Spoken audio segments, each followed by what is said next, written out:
Hello. I hope you're all doing well. And if not, I at least hope that your night improves.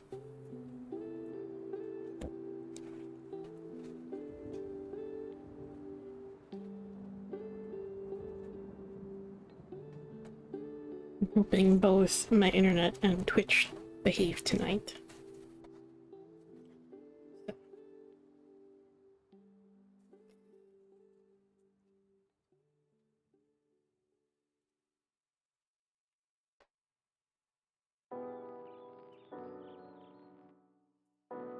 I felt well enough to stream today. Been like really low energy lately because I hadn't been getting much sleep. Yeah, I know, it has. It absolutely has. There's been a lot going on with Twitch and they need to get their shit together, but that's kinda apparently asking for too much. But anyway.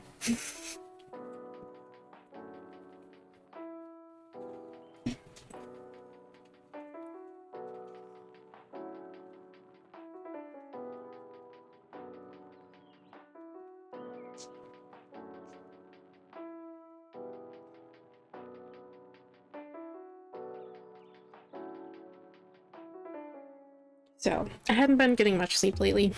I hadn't been sleeping very well, so I'd been low energy for a long time. It's been probably at least like a month, which is why it was like starting to like wear me down a lot. I'm feeling better today, so I've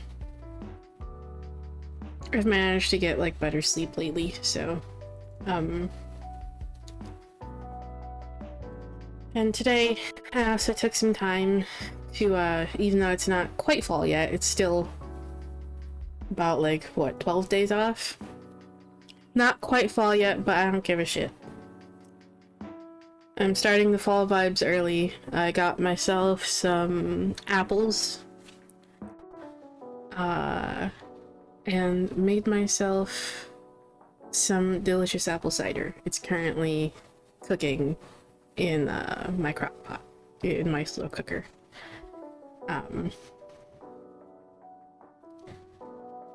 Just poured a bunch of apples, chopped them in quarters, and tossed in a couple cinnamon sticks, some allspice, half a mandarin orange and the peel of it, and covered it with water, and I'm gonna let it just go for a few hours, probably even overnight, honestly, so I have it in the morning and it'll be absolutely delicious. I'll probably check it before I go to sleep though to see how the spices are infusing, to see if I need to add any more. But yeah, gonna be delicious, so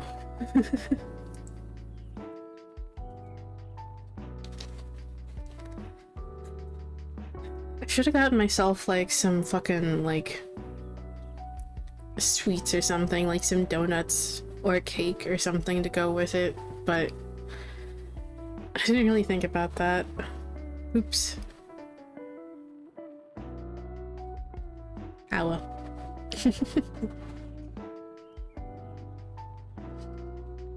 But anyway, so thank you, Egg.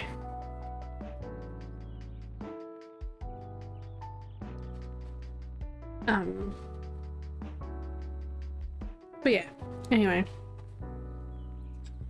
So, let's go ahead and get into this, shall we?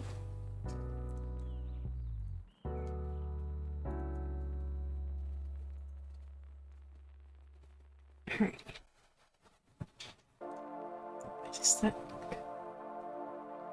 weird? Hold on. Let me forward a little bit. There, that's a little better.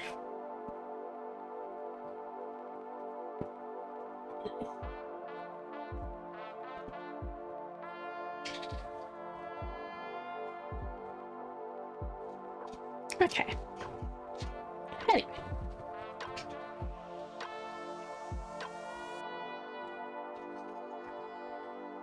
Okay, let's go ahead and get into collective here.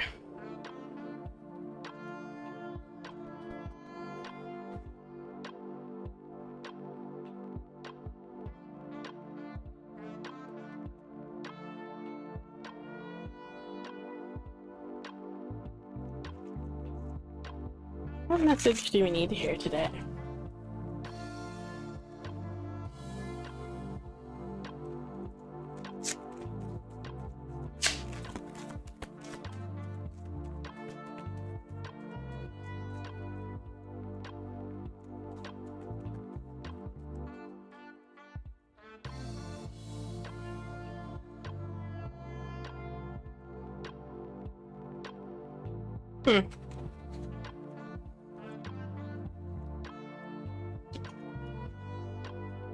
Right. Reversed.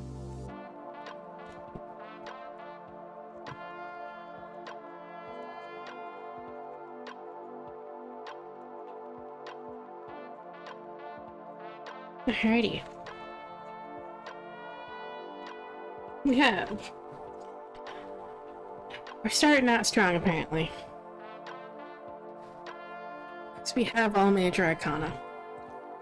That is not in focus, is it? Could you, like, focus, please? Thank you.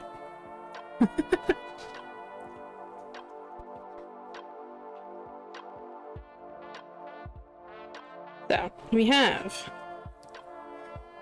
Oh my goodness, so, like, these poor cards. I, like, need to take the time one of these days to try to, like, clean around the edges again, because they're, like... The ink is really starting to stain around the edges of the card. It's getting really bad. But anyway, not that I care too much. It just means they're well loved. But we have the Hierophant, Justice, and Strength.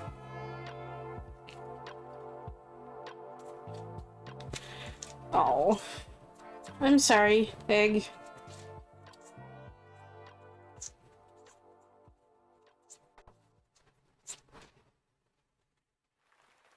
Your instructors should be understanding about that, though. So, kind of something out of your control. And if they try to punish you for anything, you can always take it to the dean's office. Because that's what they're there for.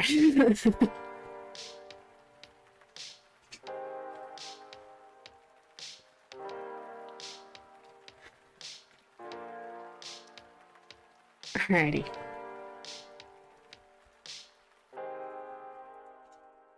But yeah, I hope everything goes okay. With the tropical storm though, so.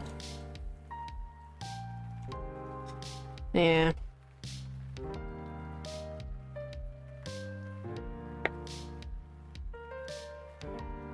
But just stay safe, okay? I know there's not much you can do in the face of a tropical storm, but you know what I mean. Just be safe.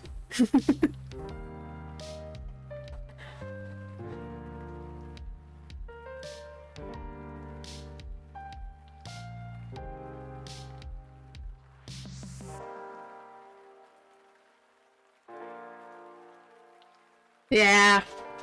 Yeah. Unfortunately. Yeah.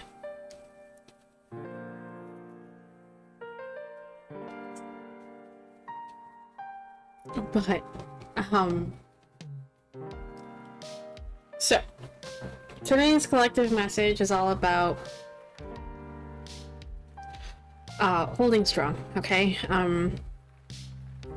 If you felt like giving up, if you've been feeling defeated, if you've been feeling like there's no point to continuing to walk forward on your path and following where you're being led,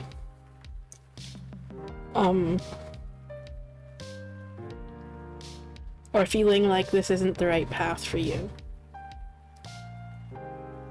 Um, just keep going, okay? Trust that things will be righted. Things will be more in balance, even if you're not really seeing how that would be possible, or things feel really out of balance, very hectic and just stressful.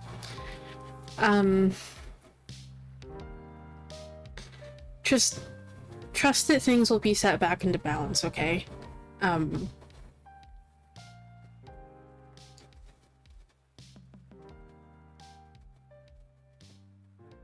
It's okay if you don't have everything figured out as you're walking down this path, as you're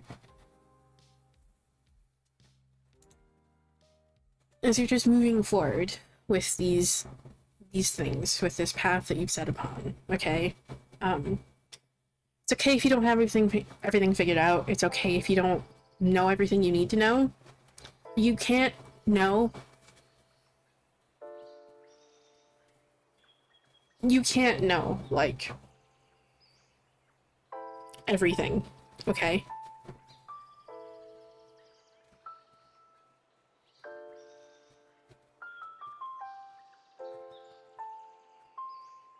You can't prepare or plan for every outcome.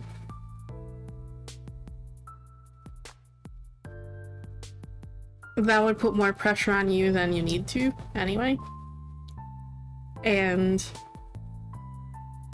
it's impossible. It's just impossible. So, just keep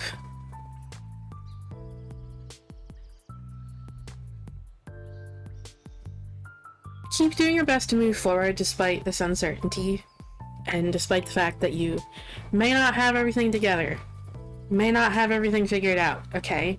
Just trust that guides and ancestors and such will be there for you to help and make sure you're kept on the right path, okay?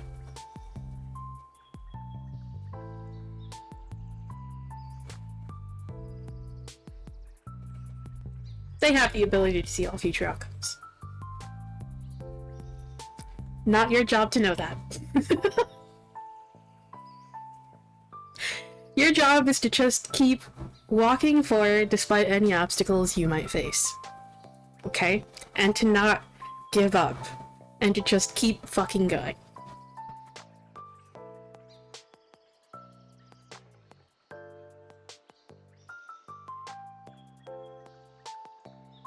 Yeah, I know. Texas, their power grid's fucking awful.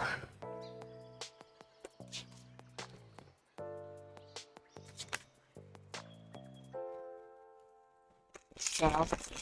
I'm hoping you don't lose power in the midst of all of this, like you did during the last situation that took out, like, multiple power lines and a transformer, I think you said.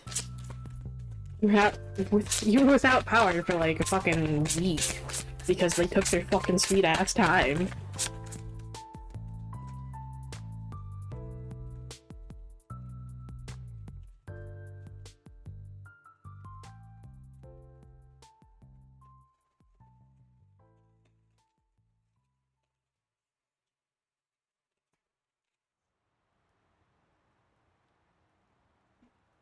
Mm-hmm.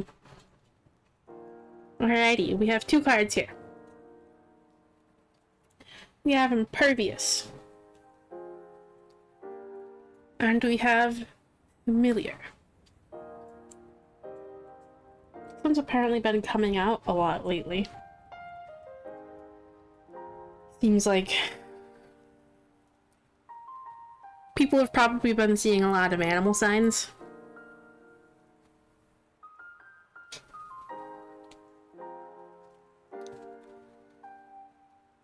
So, yeah.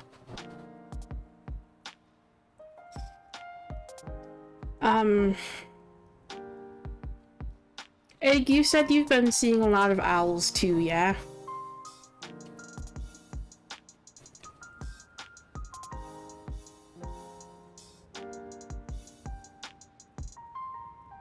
Yeah.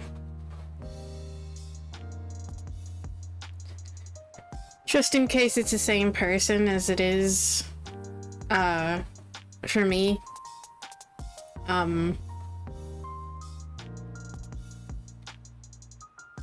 Lilith might be waiting in the wings for you.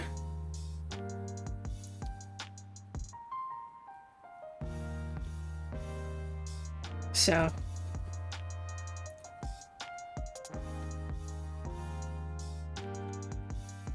The Rebel card has been coming up a lot, too. On stream.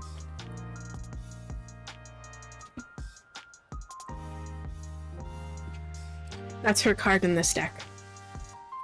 And we've been getting, every time I use the Moon Witch deck, we get the Lilith card from that one a lot, too. Yeah.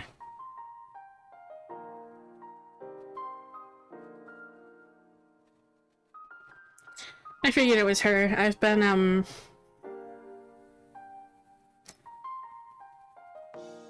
I've been just kind of, like, trying to connect with it since, like, last time I streamed. Trying to, like, figure out who it is, and with all the things that I have been getting, all the messages I have been getting, I figured out, like, I figured it was Lilith, but, I finally, like, reached out to her, a few days ago, and, yeah.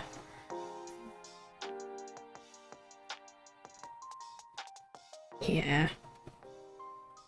She's the one who's been waiting for me, that I've, that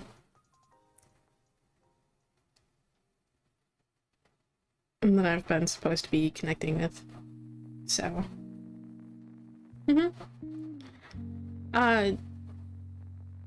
The dogs are also, I think they can be another sign that's associated with her, yeah. And she deals with a lot of, like, there's also a lot of, the bunnies wouldn't be surprising either, considering that she also kind of deals with, like, the topic of innocence and purity. And, fertility. So. Yeah.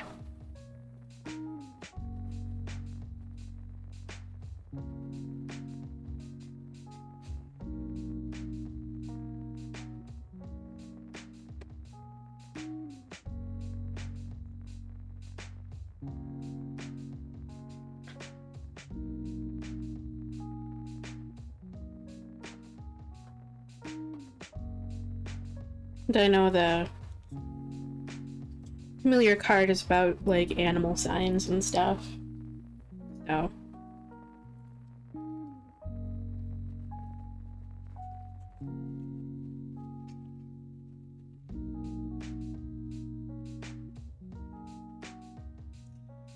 Impervious is our first card here. This card says there's strength to be found when you hit your rock bottom. It's only up from here, cutie. Impervious wants you to claw back your life, power, and hope one small win at a time. There goes my earbud falling out. Get back in there. Yes, cutie. It says cutie.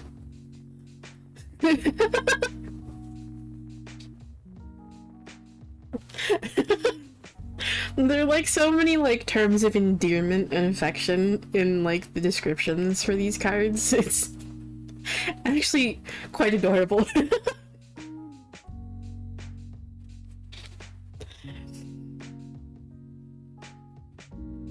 The undoing of you can be the remaking of you if you choose it. For a lot of us, this is the time when we experienced depression,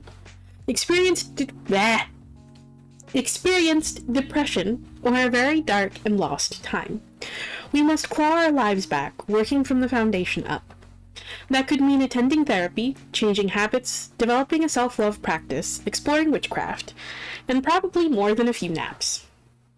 Whatever that looks like for you, take care of yourself and take the time to rebuild. This card wants you to give yourself permission to crumble apart in the best way by taking the core pieces of you and building happiness upon them, one brick at a time. Try the spell for self-compassion on low days on page 238. The spirit communing section for this says, imagine if you could go back in time to yourself at your lowest point. What would you say to yourself?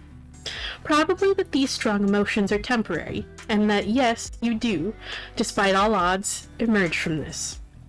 Practice this as a visualization and consider journaling your internal exploration. Perhaps go one step further and imagine your future self coming back to you now. What do they say? See the act of living for the cyclical process it is. You can escape your current pain and desperation in this way.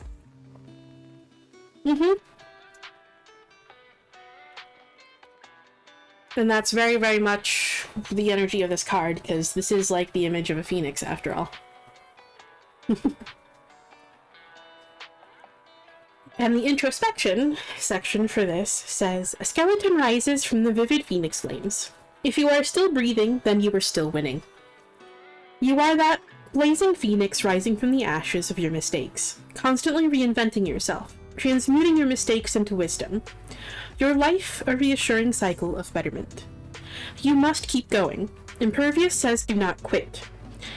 You can, you will, you must, and you do. Get out there and be a bad bitch today.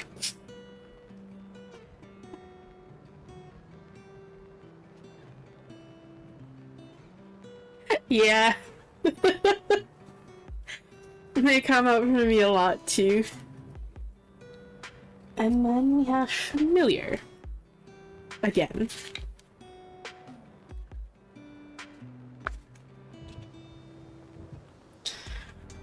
The universe works in perfect harmony. Nowhere is this more apparent than in the animal world. A ghostly stag and a golden spider work together to hold the hand-painted cotton moon in the sky. The stag's strength and the spider's delicate dexterity signify the polar opposites of the universe, and yet they work together seamlessly. The spirit communing section for this says, familiar is another spell card. This one invites you to call on the universe to guide you via the signs, symbols, and imagery of the animal world. After casting the alignment with the universe spell on page 223 to activate this card, be on the lookout for animal symbols and search your dreams to interpret them. The universe is trying to guide you, and you should seek answers by being observant. You don't need to perform this spell, but it could always help usher in some clarity. Be on the lookout for animal symbols everywhere, in your daily life, on social media, and in nature. The introspection section for this card says, in the universe we have everything we need, from the smallest atoms to the largest oceans to everything in between. It's a beautiful fusion that works. In our own lifetimes we will have many roles, starting as the child in need of protection and knowledge, to the parent that protects, and eventually the wise one that imparts the wisdom they have gained through a life well lived. When familiar appears, it is asking you to assess your current place in the universe as you shift from each phase. Perhaps a leveling up, you need to integrate that inner child, or the acceptance of our crone years is on the horizon for you. This card says embrace and love yourself for the phase that you are currently in. Familiar also calls to question how your actions are or are not in alignment with the universe. As above, so below, as within, so without, is generally taken to mean that the universe is magical and you are made by it. Therefore, there is magic within you. Please believe that you are inherently magical. Alrighty.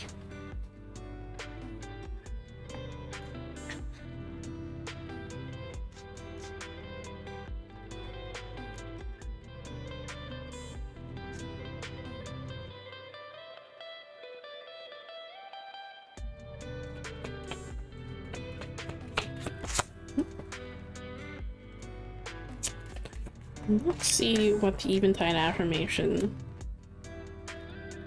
deck has to say here.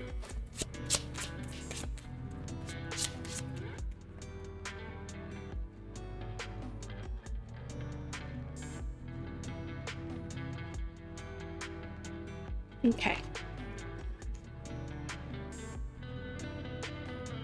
I know that while I might not see it, everything is working in my favor. Again, trust that spirit, your guides, ancestors are leading you in the right direction, okay? And that they have your back. And also, if I do want to say, if you also just kind of more so want to apply that to universal energy, that works too.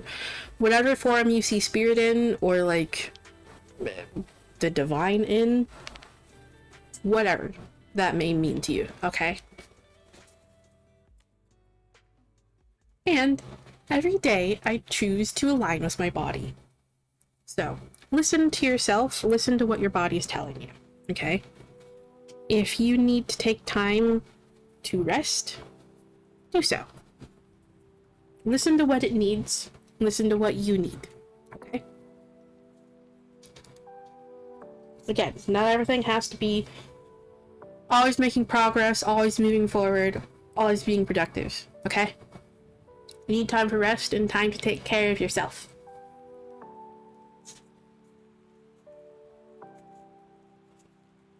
Also, a part of our intuition does indeed come from our body.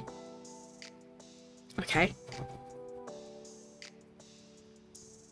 It's not just a spiritual thing, it's a physical thing.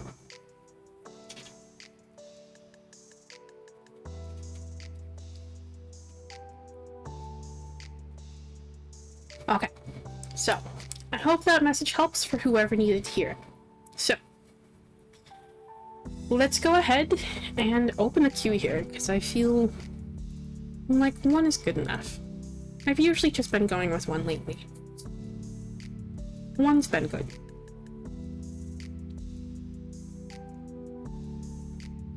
Alrighty.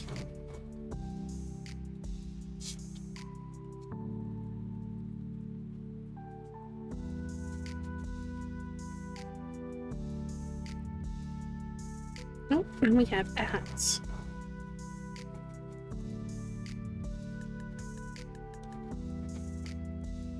Perfect timing for the ads.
Waiting for ads to end here. Sorry, Adam. Okay. Ads should be done. So.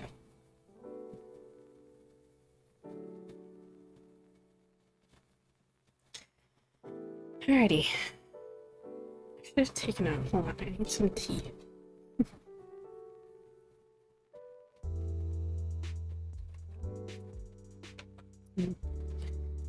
That apple cider is going to be so good when it's done.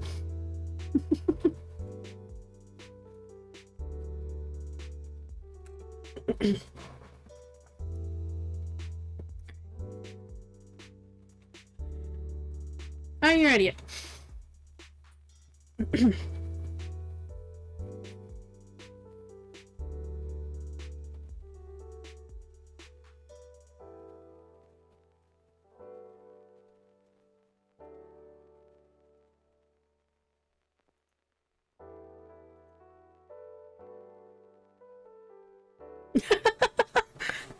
Did you?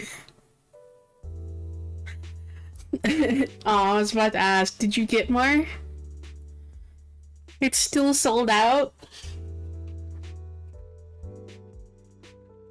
Meanwhile,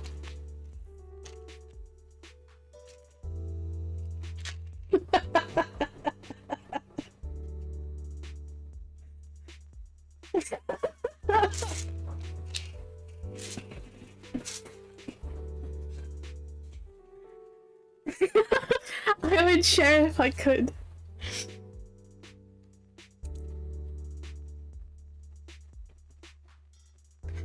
I just got 2 bags of it today.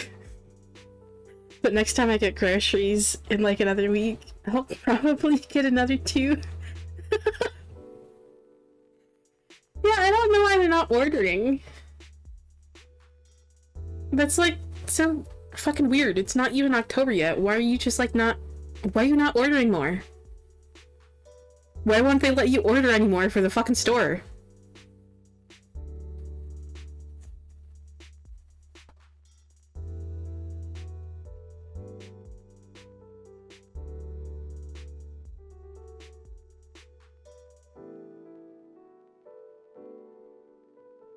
If that was the case, we wouldn't have gotten a restock. Ours was sold out immediately too, remember?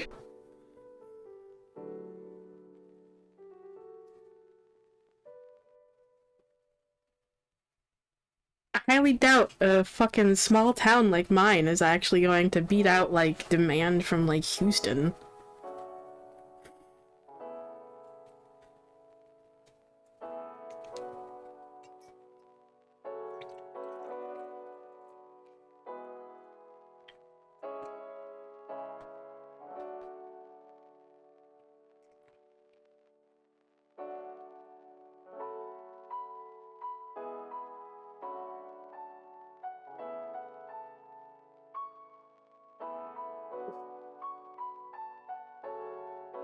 Alrighty.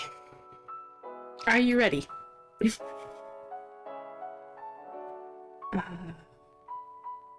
it bad that I kinda wanna, like, open that container of candy corn and, like, munch on a few pieces?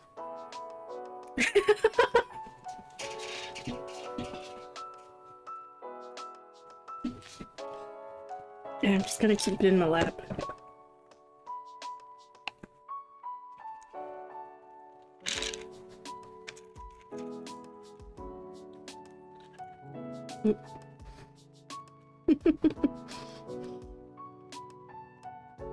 Okay, I'm gonna keep it like right here.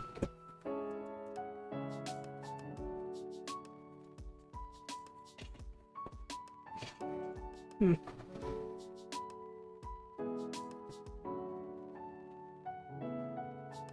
reason I love the Nerds candy corn, even though it's not actual candy corn, is that it tastes exactly like the Nerds jelly beans that they release around Easter. So you can get it like twice a year now, essentially. They have seasonal candy for Easter and they have seasonal candy for Halloween now. You can get the jelly beans in early spring, and you can get the candy corn, which is essentially just the jelly beans in a different shape, around late summer, early fall.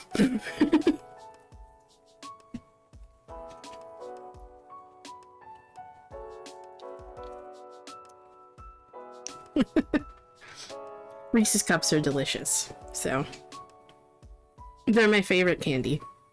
So, I feel you. I have a... Well, I can't exactly say small. I have a medium-ish sized candy stash.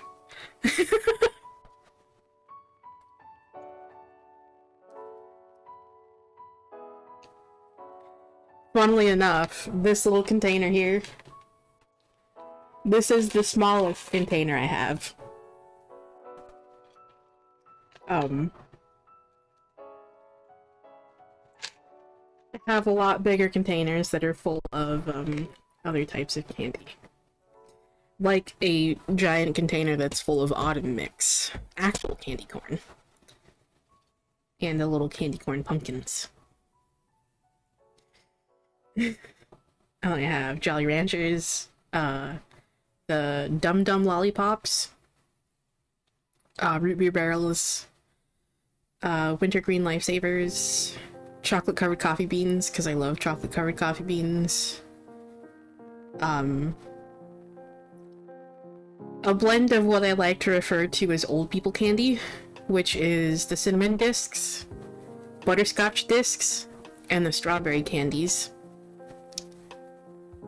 And a mixture of caramel apple Werthers, the hard candy versions with a soft center, and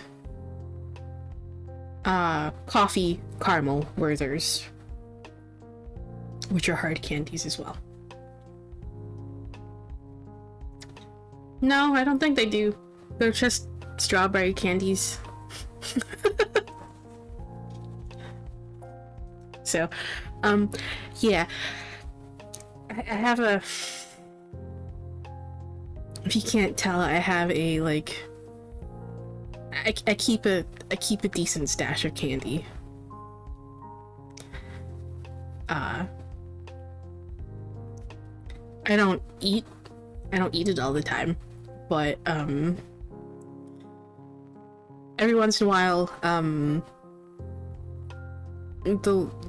the sugar is a nice, like, energy boost. So every once in a while I'll just eat like a small handful. I actually don't eat a whole lot of candy. Despite having like a pretty sizable stash of it.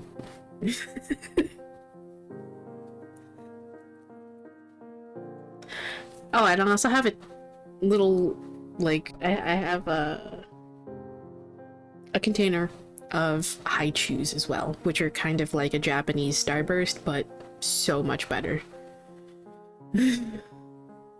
Oh yeah. Like, that's the reason why I don't get a lot of chocolate and why I stick to, like, other kinds of candies, like hard candies and stuff, to keep in, like, a candy stash. Because if I did that with chocolate, I would eat that shit so quick. So quick. Especially Reese's.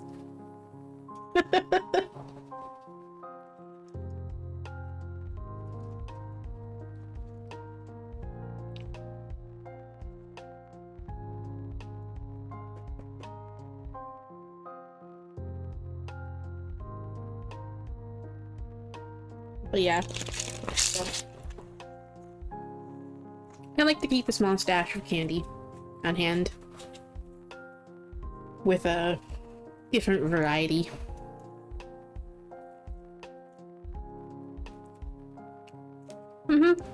That's also kind of another reason why I kind of like to keep a stash of candy.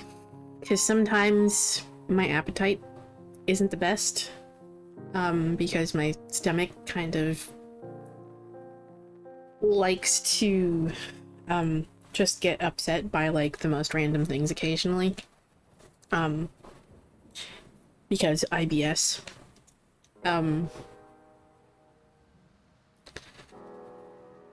So yeah, I'll munch on a little candy just for like energy when appetite's low. Because candy's obviously pretty shelf stable, so especially if you keep it in airtight containers.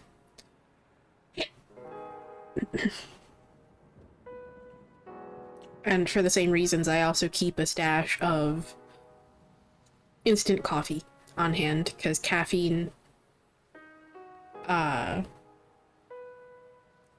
kind of works as a bit of like an appetite suppressant for me.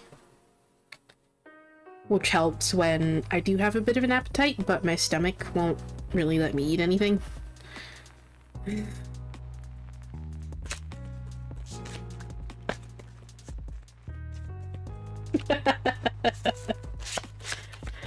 Yeah.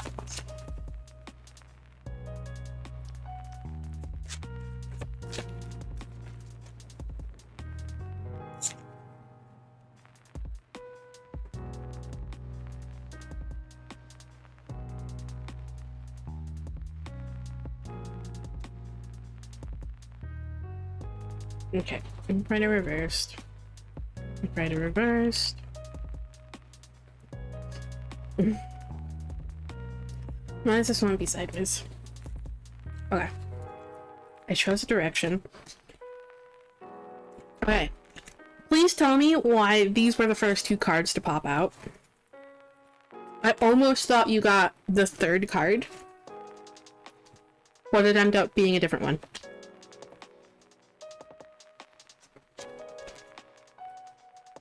So, we have Knight of Wands, followed by the Hierophant,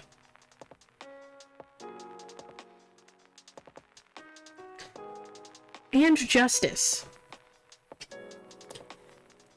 I caught a glimpse of this next card as it popped out, and I almost thought it was Strength, and I was about to be like, really, guys?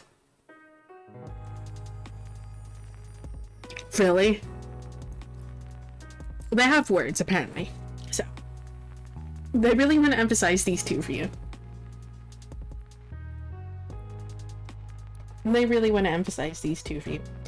But, next card, because you got an extra card. I almost thought it was Strength, but it's the Hanged Man. I'm actually gonna put this up front.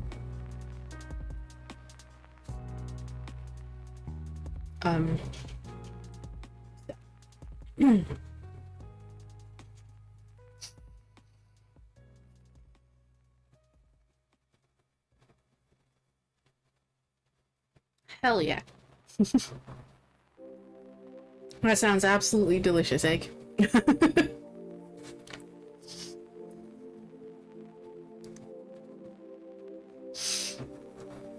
But, so, there's definitely kind of just like a sense of, with Hanged Man,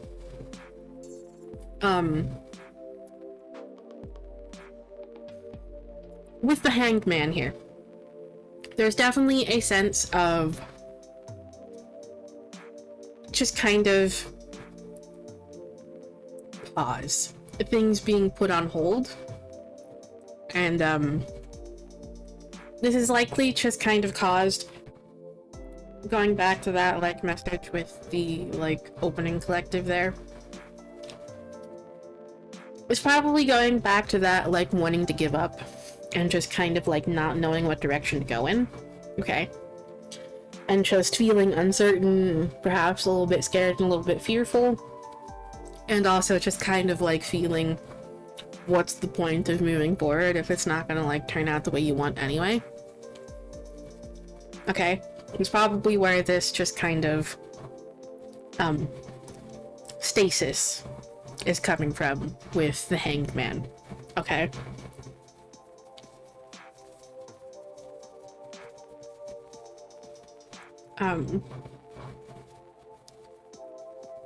So, they're asking for a bit of,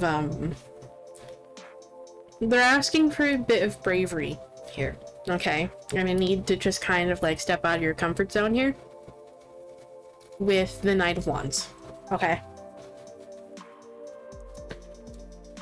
It's time to be bold. It's time to be brave. It's time to take action.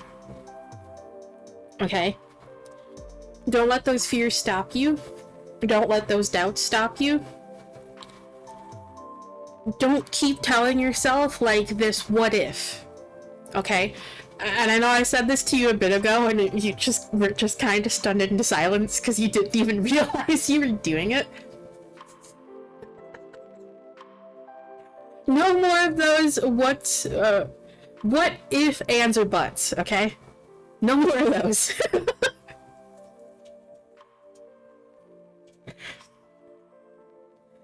No more of those, okay?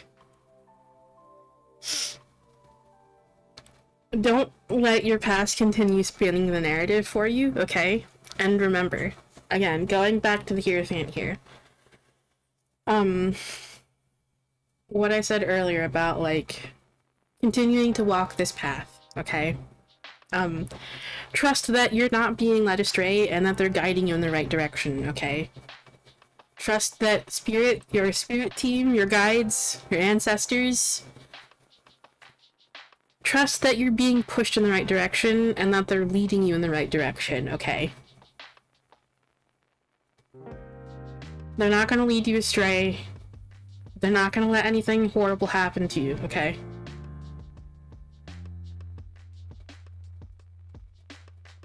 They wouldn't keep pushing you to do this if it wasn't for a reason, and I know that this is going to be a very, transformational period for you here, okay?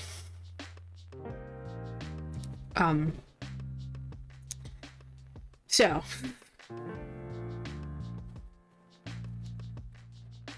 yeah. Things will be set into balance again. Those wrongs will be righted. Okay.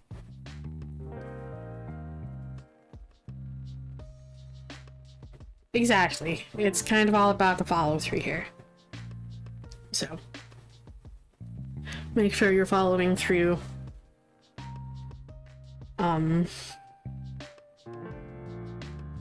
Because, I mean, you know they can be assholes if they need to, okay?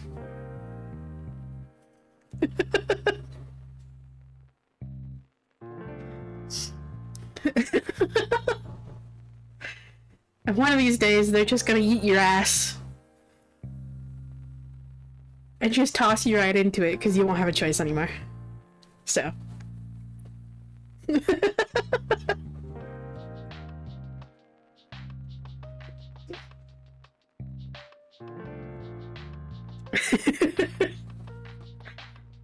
But, anyway, I don't know which one of them is laughing, but... one of them definitely found it funny. At least one of them found it funny. There's probably a few of them, but...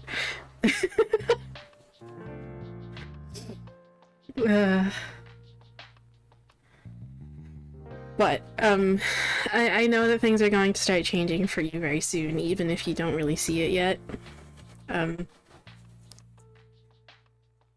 Okay. Things will be set back into balance.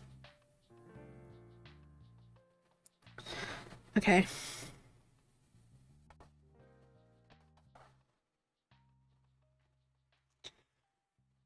It's up to you to make sure that you learn from it, though.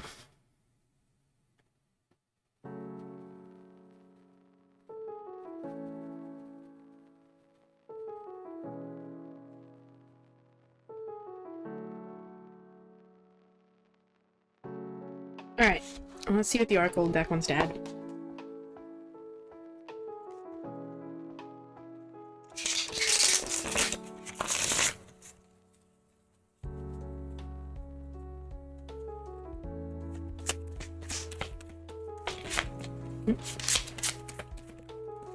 Nice.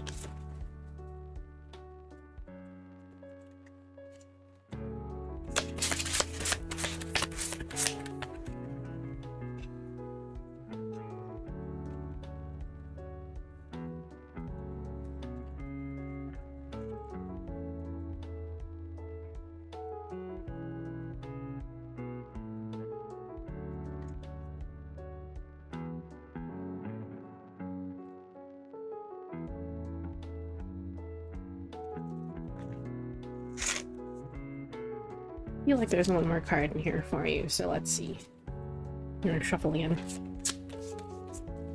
There it is. Of course, that one.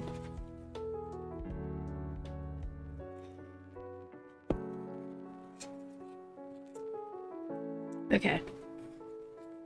I feel like these were the first two cards you got from this deck when I used it with you. The first night I got it.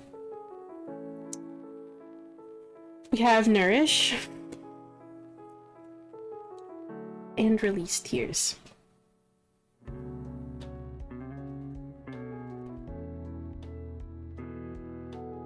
So, they apparently really want to fucking drive this home, okay?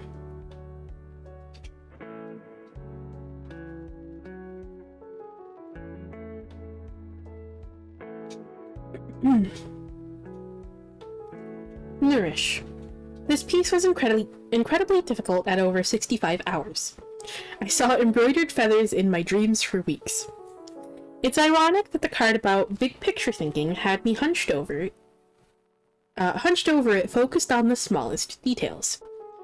Harpy with patchwork wings of all the birds that have come before her perches in your path. You know you cannot pass her without first respectfully listening to the divine wisdom she is ready to bestow upon you. With an owl's gaze, she looks at you, into you, through you. Her vision is that of the bird's eye. She sees the big picture and wants you to as well. Each day can lead to your growth and betterment if you choose it, she says. Nourish yourself by dreaming big. Give yourself that gift. But don't stop at dreaming. Plan, and then do. The spirit communing section for this says, your ancestors... Wow, this goes so fucking in line with what I said during the fucking collective reading.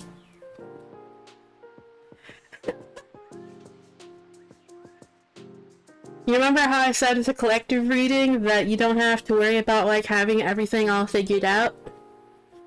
And trust that, like, your spirit team and your ancestors do? Yeah. Your ancestors and spirit guides exist outside of the shackles of time, and as a result, they hold infinite wisdom in their messages. They are capable of big picture thinking at a moment's notice. When this card comes to you, they are asking that you trust them, dream big, and then most importantly, do the steps. Have bravery here. Oh my fucking god.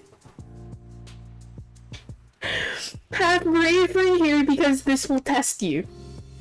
Give yourself permission and take to the skies.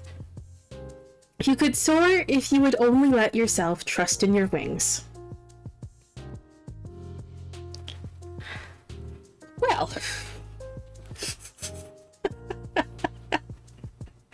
I don't even think I need to read the introspection section for this, because that one was quite literally what I said.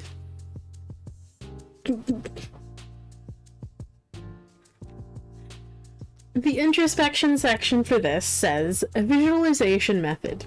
Expand your wings and take flight. As you look down, see the world as the harpy does. Every road, car, and person is ant-sized and complex. Let yourself see all the things you need to do to manifest your dream life laid out before you. Like the roads. A map turned to-do list. Like words becoming a path. When you feel ready to come back down to rest on the earth. When you feel ready, come back down to rest on the earth. Again, punctuation in this is like really weird. But anyway, there's also a lack of punctuation in some cases, like that one. It's time to make that list. Remember, you can visit the heights of harpies whenever you need big picture thinking and view your own beautiful mapestry anytime you wish. For now, best get to work on that list, you eagle-eyed lovely.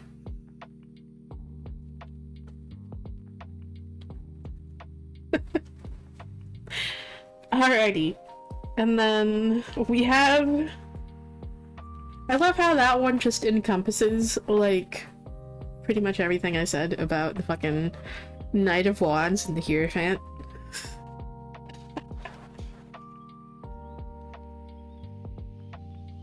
And then we have Release Tears. This piece was an addition of the deck that I hadn't initially planned on, but when the inspiration came, I knew it was very needed. Consider this your Three of Swords, if you will. Sadly, the inspiration to this wasn't a happy occasion. I embroidered this whilst my husband was rushed to the hospital. He's okay now. And I found myself sleeping alone for the first time in 10 years. All the spiritual work I'd done deserted me. I was a small, scared girl in a big, terrifying world. I cried all the fear, worry for my life partner, loneliness, and sadness into my pillow.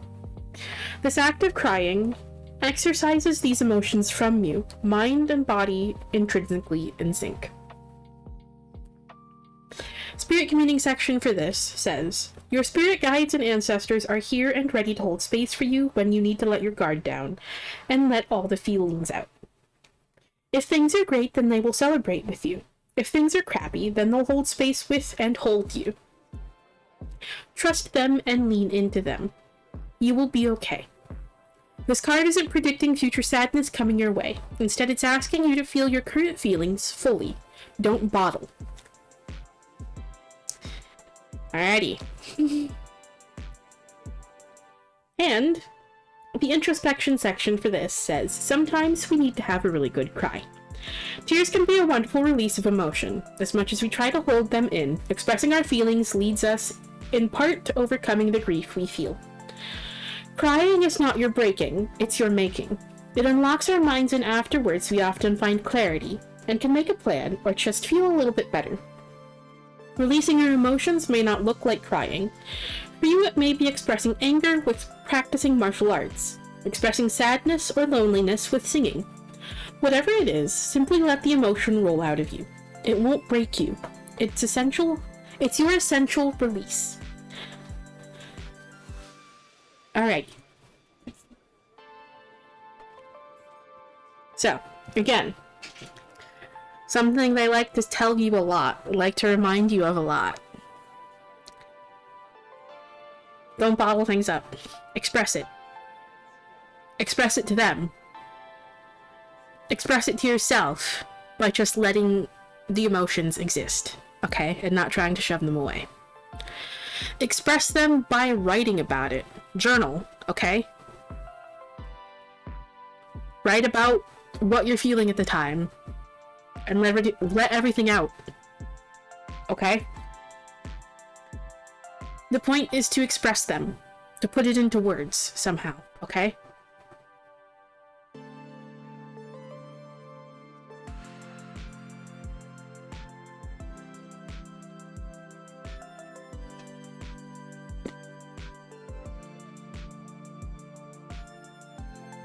Don't shove it away and don't bottle it up, because that's exactly what leads to the outbursts. Okay? Where you end up making mistakes and end up harming yourself and others.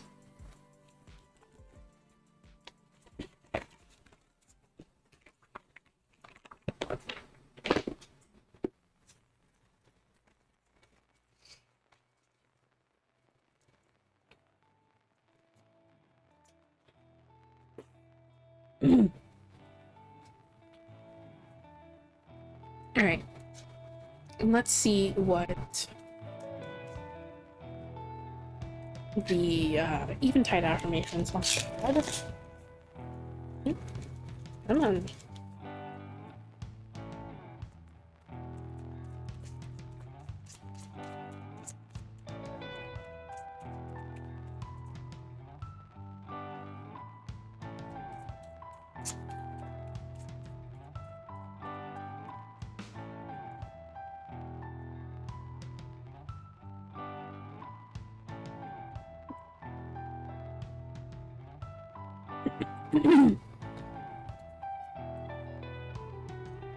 I invite myself to relax as often as I need.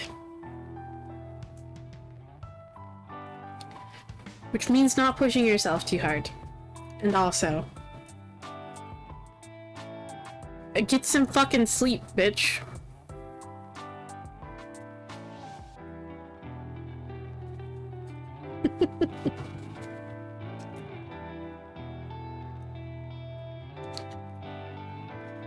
And I'm safe to do my heart's work in the world. I know you have. They're just telling you to keep doing it, okay?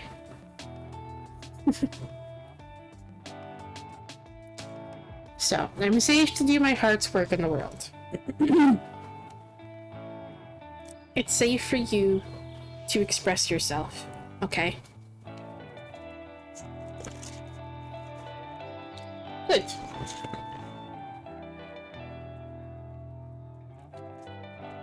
Express yourself around them. Let yourself be vulnerable around them, okay? That's essentially the message that I'm getting from that card.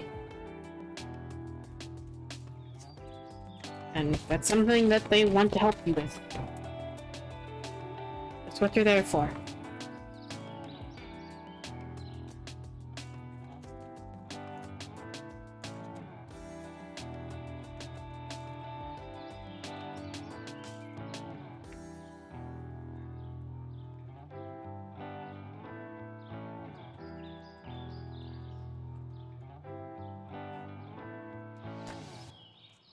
Okay.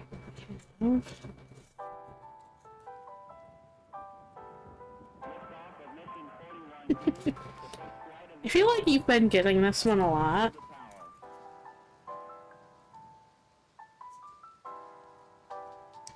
You have. You are worth taking care of. Your speed doesn't matter. Forward is forward. And you are doing enough. It's going to be okay. So again, don't be so hard on yourself. You don't always have to be just pushing yourself super hard. That's not the point. That's not the goal. The goal is to be more mindful. Be more mindful and self-aware, okay? So that you're not having these outbursts and accidentally harming someone.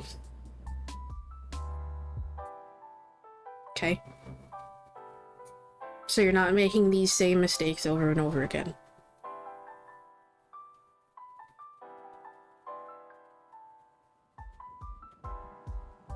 Which also means, again, going back to that release tears, don't bottle it up. Talk about it with them, or write about it if you have to.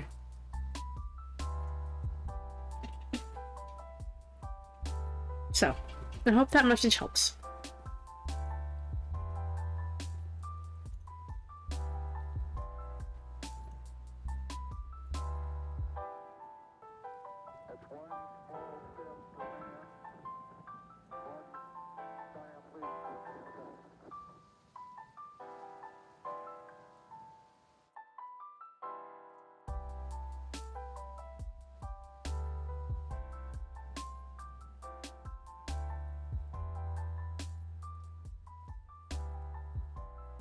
I'm munching on... I've been, like, occasionally munching on, like, some of this, Nerds candy corn. I'm actually starting to get hungry now. There's also another reason why I do candy on hand. It also helps the fat occasionally, too.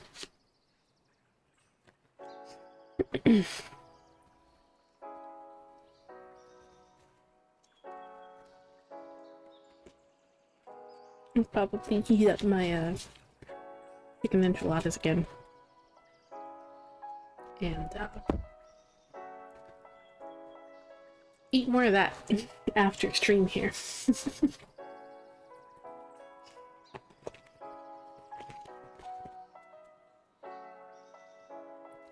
can't believe they gave you the fucking Hierophant card. And the Justice card. Again.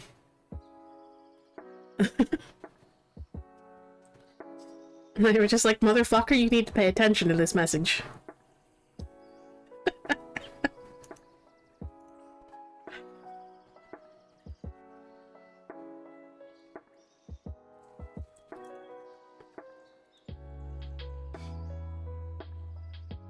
Okay.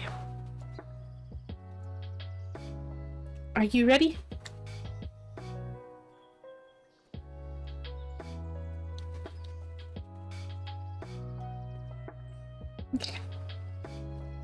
1 second. Actually, I need to,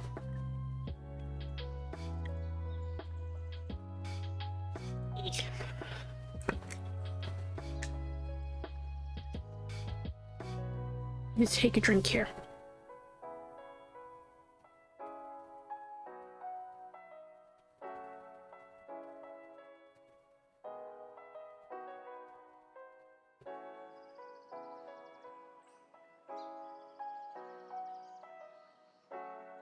Okay.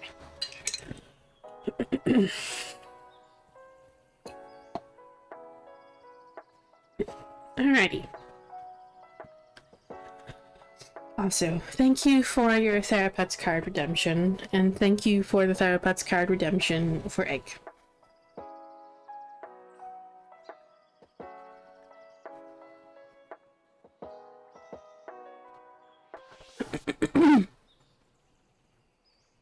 Alrighty. See what we got here.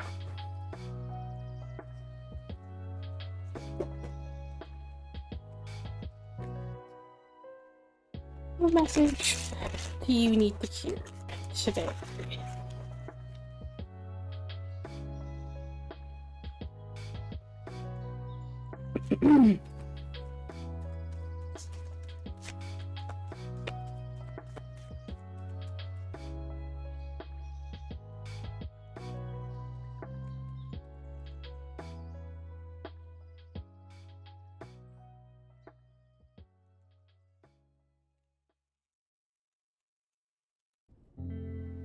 Oof.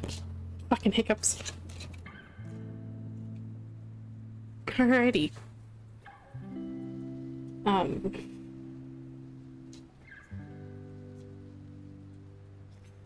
Very interesting. Very, very interesting.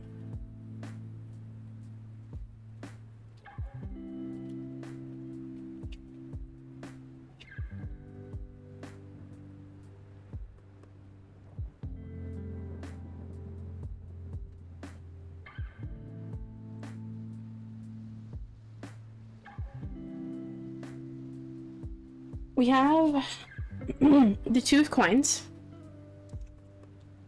the Wheel of Fortune, and the Nine of Cups. So,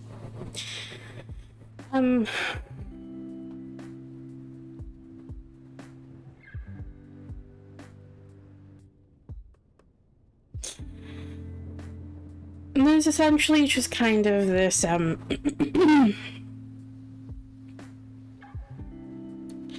bit of a scattered energy here, okay? I fucking love Scooby-Doo.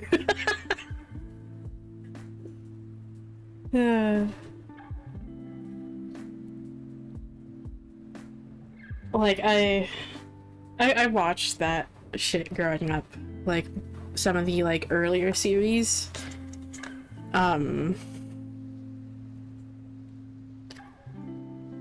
I watched that shit all the time on Cartoon Network. And I watched some of the movies as well, like the animated movies. My two favorites are actually,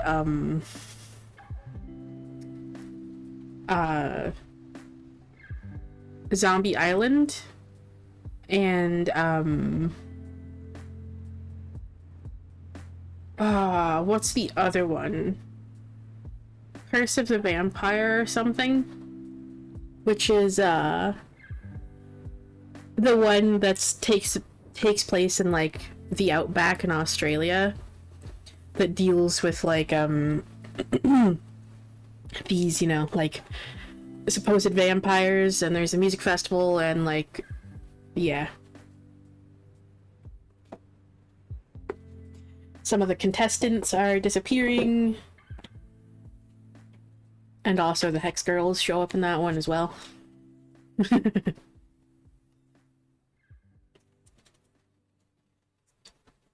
Uh-huh. I love that one so much. I love that one.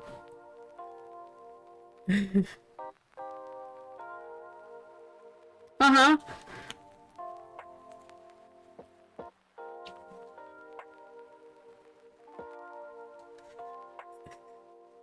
So,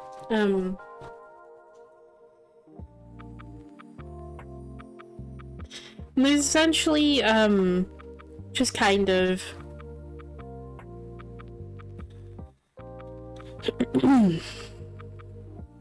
there's some scattered energy that's going on here with like the Two of Coins, okay? And you need to like reprioritize things because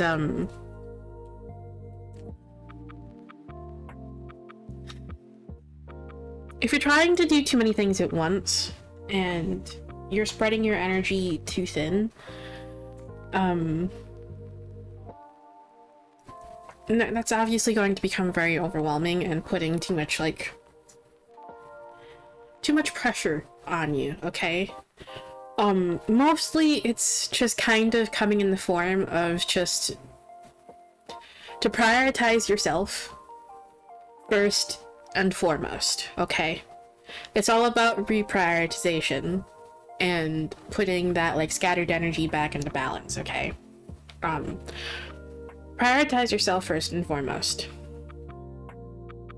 as much as you can, because I know there will be certain things that are out of your control and certain things that that you feel like you have to do, okay?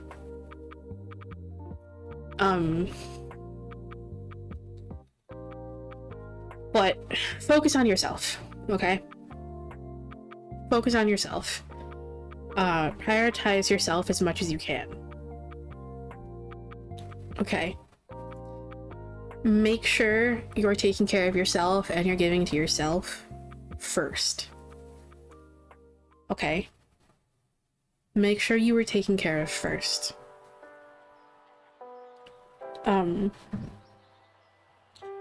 Especially if you're just kind of generally feeling like unsupported right now, okay? If you're feeling unsupported and you feel like you don't really have like anyone, or like you don't have very many people to rely on, okay?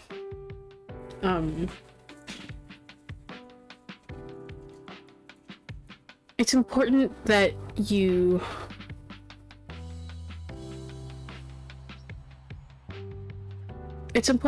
care for yourself so that you're actually getting what you need, okay? It's okay. It's okay to ask for help, and it's okay to go to others for help. That's not what this is about at all. And in fact, I'm sure that Wyatt himself, you know, would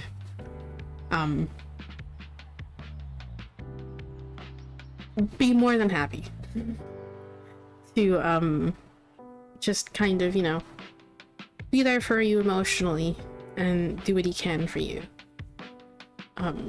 if you allow him to, okay?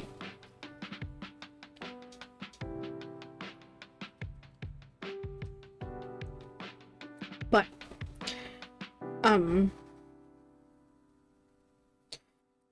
as you're dealing with all this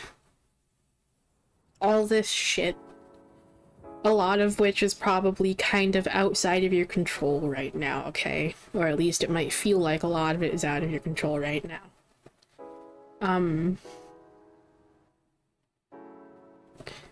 Prioritize yourself and focus on the things that are in your control, okay?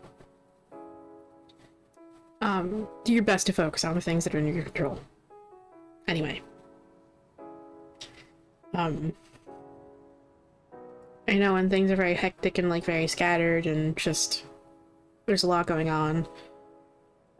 And when you're dealing with like some of these very stressful situations, it can be hard to like not focus on the things that are outside of your control.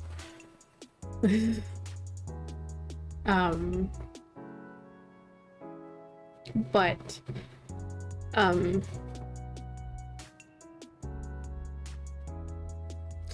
just do your best to focus on the things that are in your control. Okay, focus on yourself. Because that is in your control. You control yourself. You control your fate, your destiny, okay? That much is not out of your control.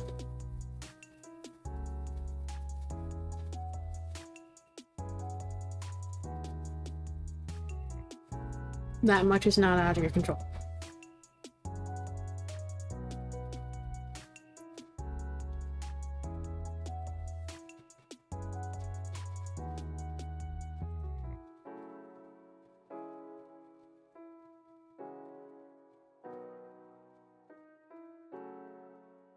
So,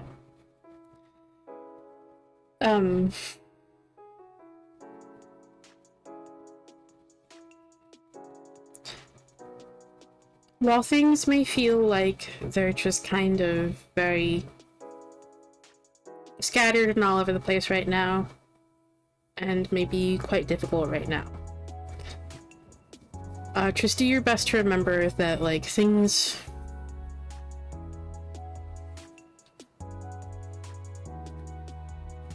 will go in your way, okay?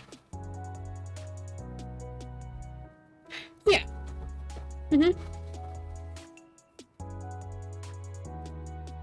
Trust that, like, things will go in your way, even if it seems like they won't, or they're not currently, okay?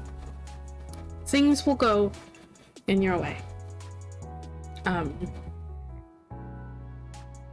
In time. Okay? Don't let these situations continue making you feel small, okay? Continue dreaming. Continue finding those moments of happiness, okay? And continue creating those moments of happiness for yourself.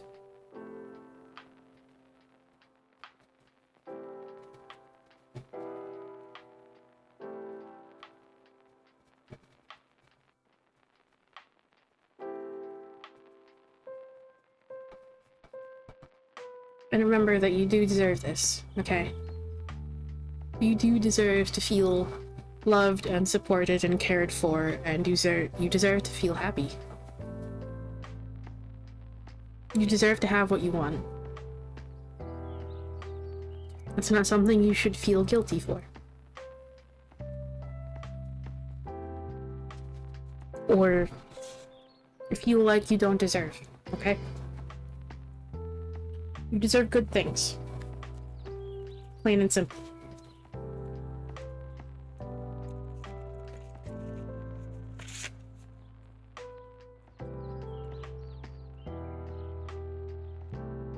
Yeah.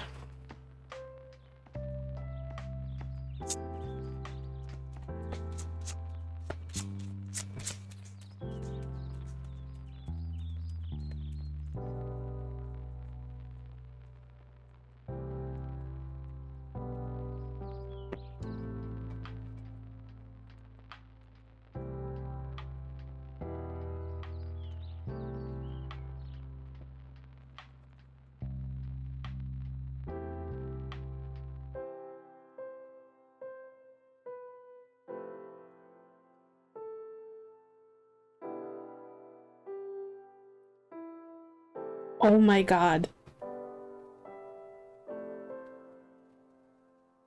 You're fucking joking.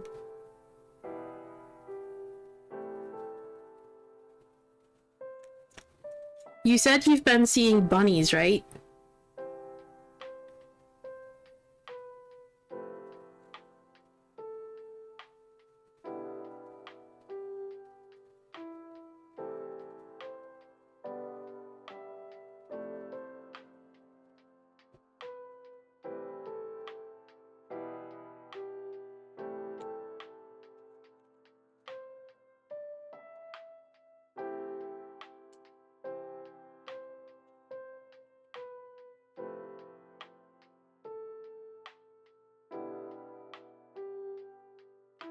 Okay. So. We have Sister, and we have Ether.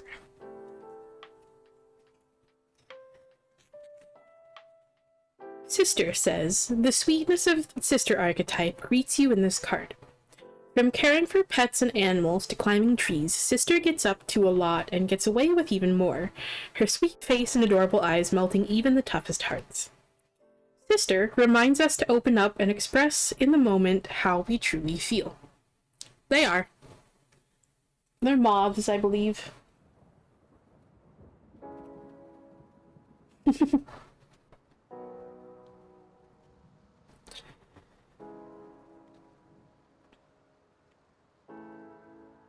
Sister reminds us to open up and express in the moment how we truly feel. Laugh, cry, and dance when the feeling rises within us. Do not bottle up or mask those feelings. Try the Comfort My Inner Child spread on page 252 to connect with your own inner sister archetype. The Spirit Communing section. A sister spirit greets you today, shyly offering you her most prized possession, her rabbit toy. The toy has been hugged, loved, and cried on so much that it holds her very energy within it too. She offers this to you now in complete trust that in this moment your needs are greater than hers. She may be living her past and of any gender. She feels your past trauma and pain and offers you her mind's eye version of comfort. Let her sit with you, comfort you, and melt your heart today. If someone asks how you're feeling today, don't just mumble, "I'm fine." Instead, be truthful and allow them to comfort you. This is Sister Spirit guiding you to express and release today. And the introspection section says, the sweetness of the sister archetype is undeniable. Let yourself embody this archetype for a few moments each day. This world can be a harsh place, and so we often armor up mentally. But when you feel safe and secure, take the armor off and allow yourself to just be, breathe, and hope again. Many of us, regardless of our genders, feel the need to hide our more feminine qualities as society tends to prize masculinity. However, in recent years, femininity is having a renaissance. What parts of yourself might have you repressed? There is great bravery in being vulnerable publicly. Start first with being completely vulnerable and honest with yourself.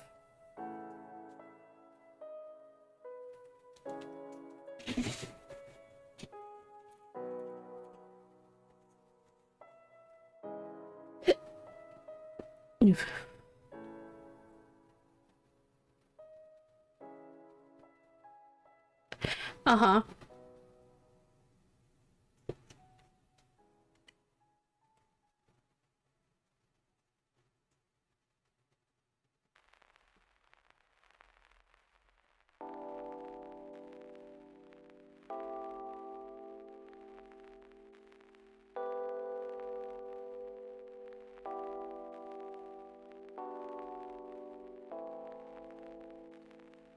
I think it's interesting, too, that it mentions, in the description it says, try the Comfort My Inner Child spread on page 252 to connect with your own inner sister archetype, or rather, your own inner child. I say this one from experience. My own inner child appears as a separate entity from me. She exists within me, and she has actually appeared to me. And also to Adam.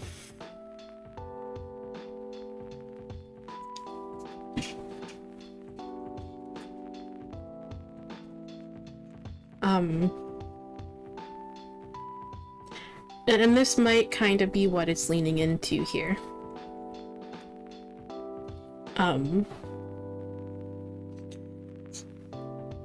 Yeah, I'm sure. I was about to say, I'm sure for you, she might exist as an alter.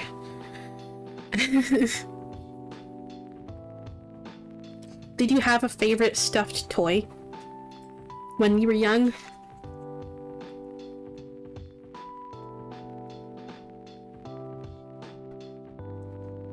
Did it happen to be a bunny, or was it something else?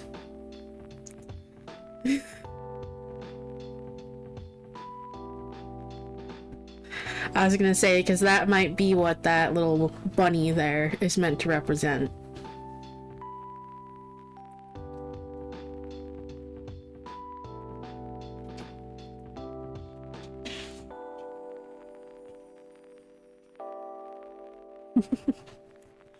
I don't have, any of this things from my childhood. Oh, same. I was about to say, I may not have, like, any of the stuff from, like, my childhood. However, thanks to Adam, he's never been judgmental about that, but, I still like stuffed animals. I don't see anything childish with it, and anyone who says it's childish could just kind of go fuck themselves. But he's gifted me quite a few plushies. One of my favorite ones is an avocado. I also have an Eevee, as in the Pokemon plushie. That's amazing, and I love it. However, my comfort plushie is actually this big guy. You can't really see him because he's massive, and my camera's a bit too zoomed in here. This is a Plague Doctor plushie from Squishables. He's giant and he's fluffy and squishy. And sometimes when I need a little bit of extra comfort, I have this. So, yeah, I saw the Mothman. I fucking love that one.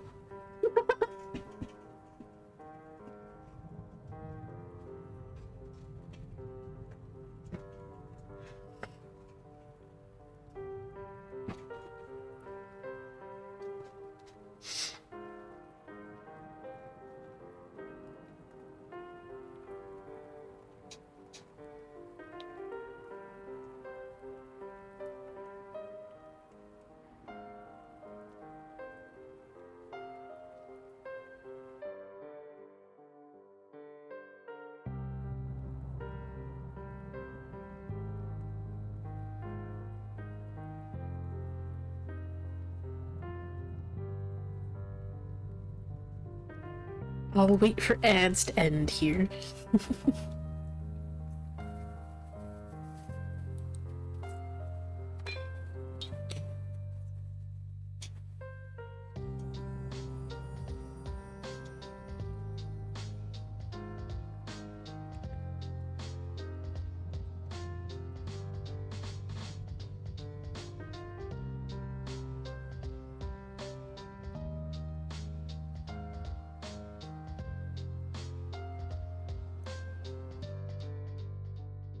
Oh my goodness.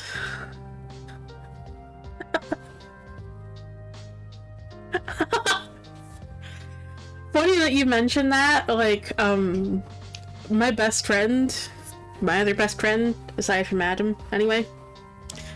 It's funny that you mentioned that. My other best friend,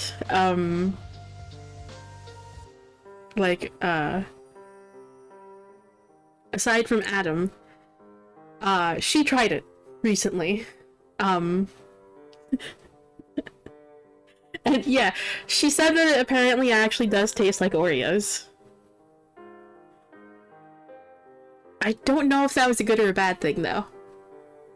I didn't ask.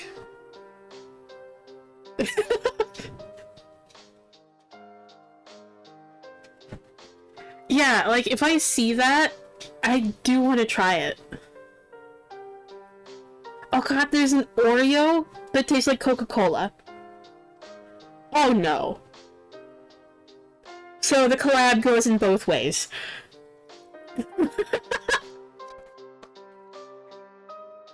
Oh no.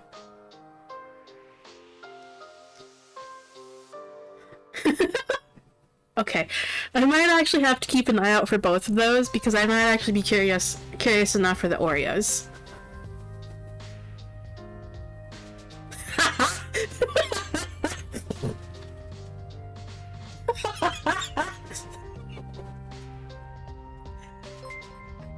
Thank you. Thank you, Egg.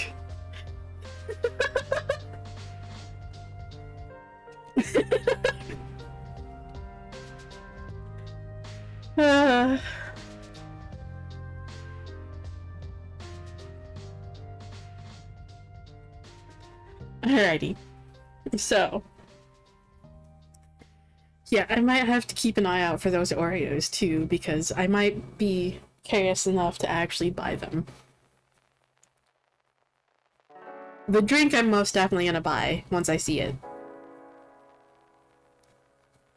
Once it actually arrives here. I know it's gonna take a little bit longer here, because, to appear here, because I live in a small town and all, but...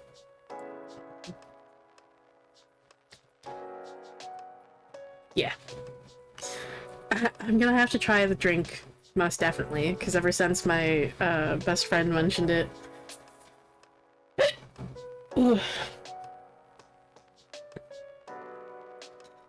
Ever since my best friend mentioned it, I've been curious.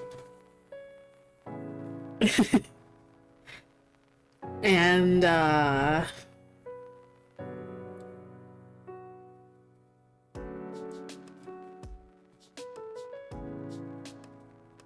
didn't know that Coca-Cola flavored Oreos were a thing either, so I might be curious enough about those to actually try those too. I don't know. We'll see.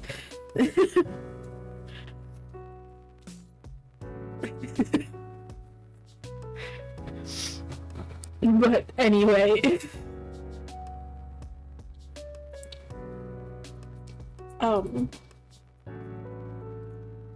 But yeah. So, it doesn't necessarily have to be like that little, stuffed animal from your childhood, your favorite stuffed animal from your childhood. It can be any of them that just kind of like,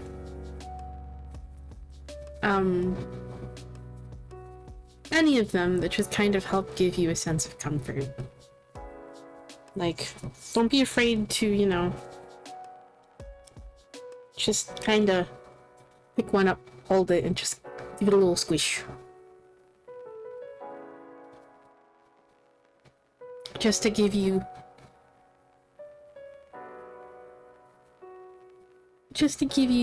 like, a sense of comfort. Even if it's only for a little bit. There was still a few moments that you felt comforted, so that's still worth something.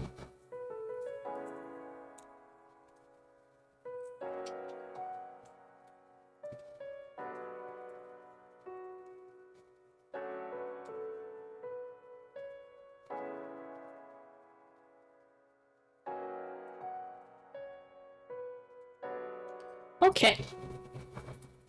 And then we have ether. Goodness. This card asks you to consider your soul. The higher self that we carry around and whom we mostly ignore day to day. Well, I did anyway, and it got me in trouble. I remember when I was painfully depressed and my anxiety was hitting me down, blow after blow. Everything scared me, so I said no. To everything. My life felt so small. At my lowest, I feared leaving the house for the smallest things, like to take the garbage out, and would hide from the neighbors. It took me a long time, but I slowly healed with rest and self-kindness. Slowly, I was able to say yes to things and begin to make my life big again. Back then, I felt soulless, like a machine, numb. But now I walk around and I feel so big, so full of life, like my soul could burst from my chest. I'm 5'3", but my soul is a towering 6'4", because I fed it the soul food it needed, and you can too. Spirit communing section says, Spirit is asking you, What makes you feel so full of joy that you could burst? What do you live for? If you know what that is, then get out there and do it, baby. If you don't know what that is, then make it your mission to find it. Use real-life experiences and online resources to search for it. Spirit will guide you if you ask them to use this deck with you. Slowly feel yourself become filled with life, adventure, and wonder as you discover your thing or things. Hint: we often have more than one, and pure magic happens when we combine them. Like yours truly combining cartomancy and embroidery. This is your soul food. Now get out there and nourish yourself on it.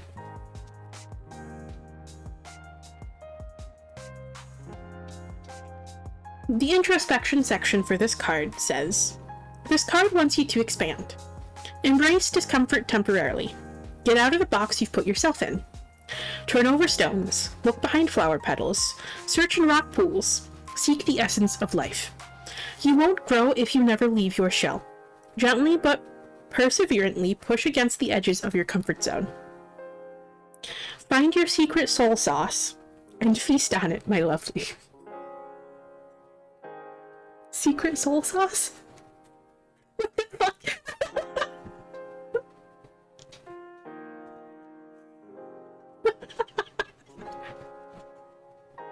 I'm sorry, I just find that phrase funny.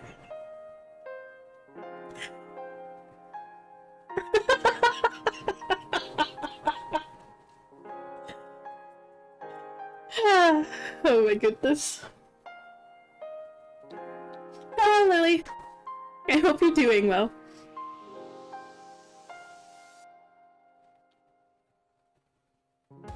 So, like it says, pushing yourself, I feel like this is a message that's been coming out a lot lately for like multiple people, and just in general.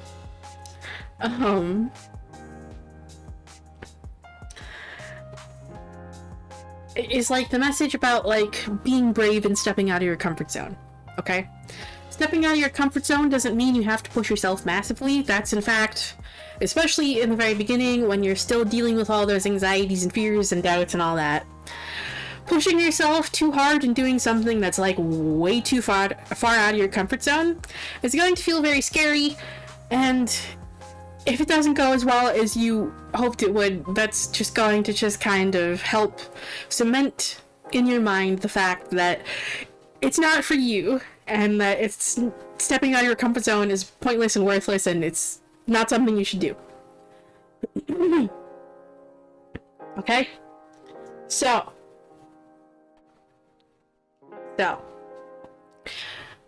as this card says, gently,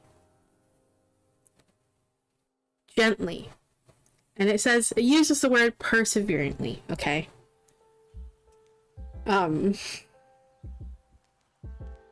Gently and perseverantly push at the edges of your comfort zone. Edges being the key part here, as well as gentle, okay?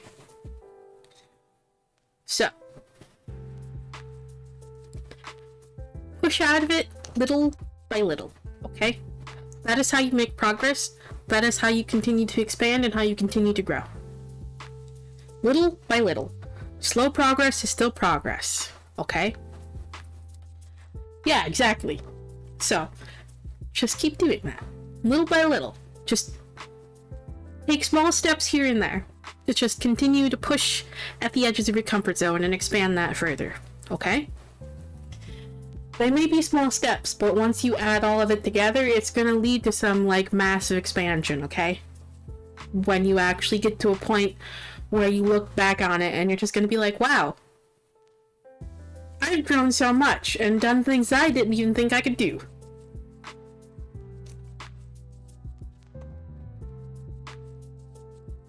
It's then that you'll actually see all of that you've been doing, okay? You're not gonna see that right away.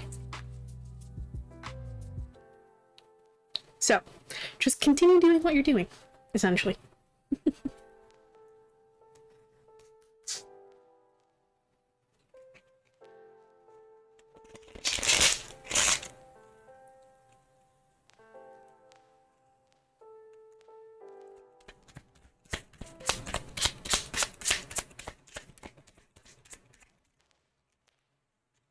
Alrighty.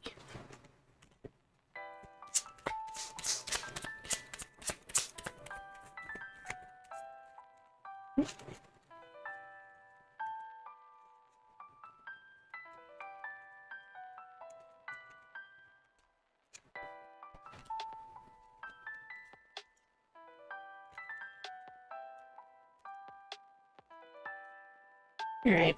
You had 5 cards pop out. I'm just gonna read all of them because they're just little affirmation cards. So, whatever. I feel like they all fit anyway. So.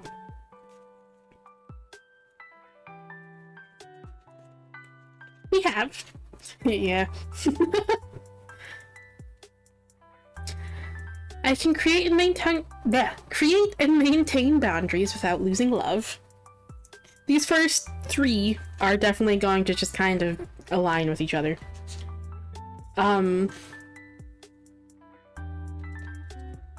can choose love and compassion even when it feels hard. Or even when it's hard. Okay. And I am dedicated to speaking up for myself. Okay? Those 3 are going together. And then we have...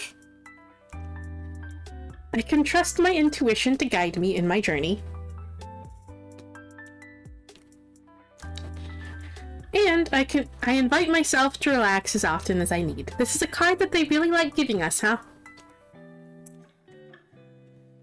The spirit really just wants to tell us to just, like, take it easy.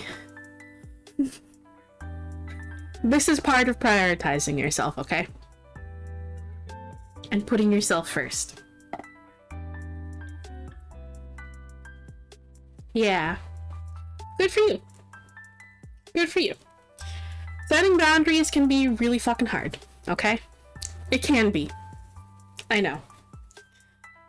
But it is a necessary part of actually speaking up for yourself and valuing yourself, okay?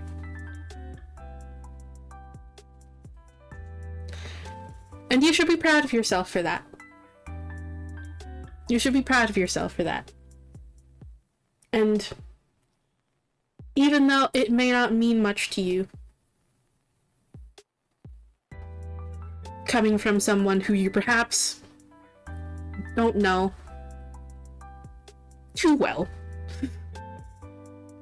I'm proud of you too. So.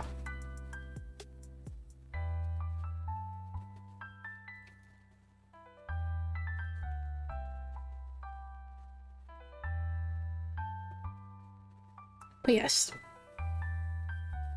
that is something you should be proud of yourself for, okay? Standing up for yourself, speaking up for yourself, and setting boundaries where they're necessary is part of valuing yourself and part of loving yourself, okay? As these 2 cards say, okay?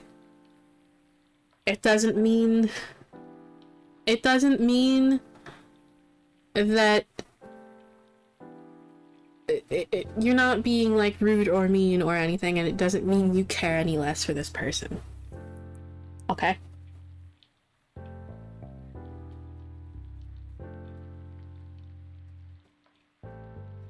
Sometimes it's necessary.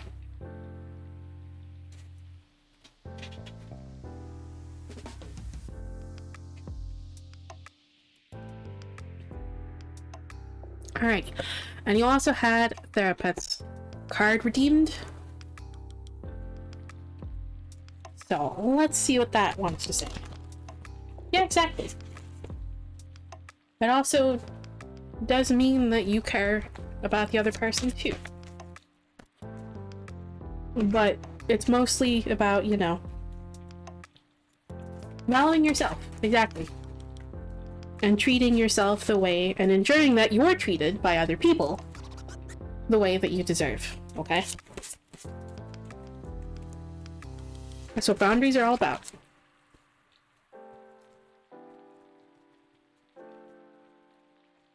Okay. And then we have this one again.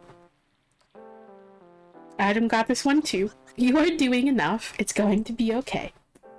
And today is a brand new day, and you are a brand new you. Good luck.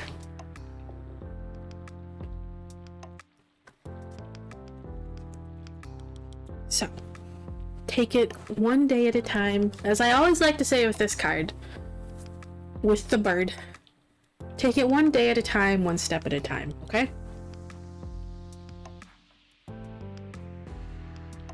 Every day, every moment is another opportunity to grow, to expand.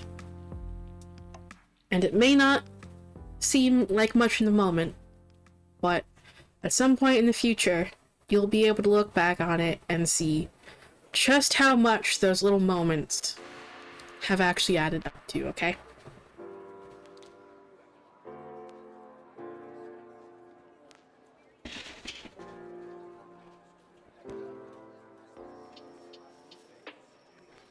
Of course. So, yeah, that is very much indeed a part of valuing yourself and prioritizing yourself. So, be proud of yourself for that, okay?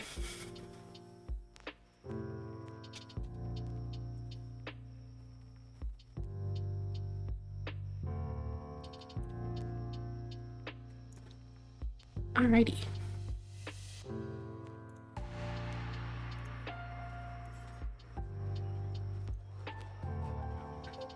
Let me go ahead, just in case there's anyone who may still want to join, let me go ahead and issue last call for queue here. I'll leave it open for a few more minutes. So you may still join if you want to.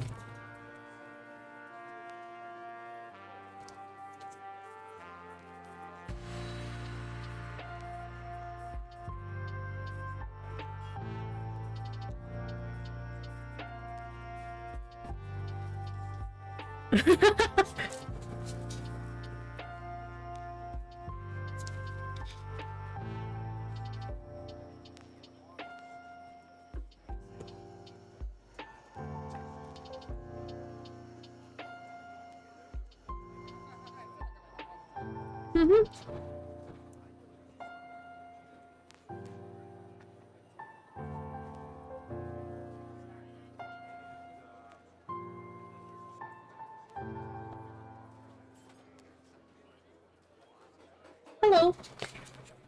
And also, hello, Canadian Nut. I saw your message.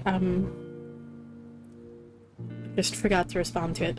Plus, I was also in the middle of just talking. But, I'm doing well. I hope you're doing well, too. I hope you're doing alright.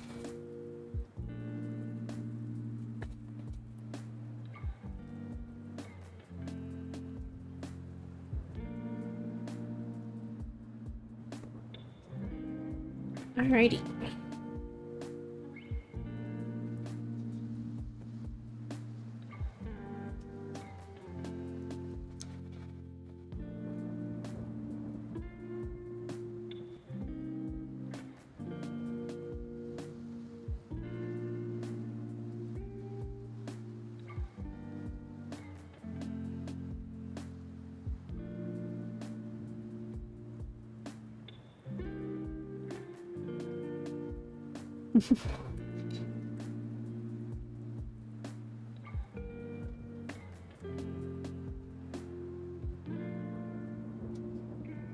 All right.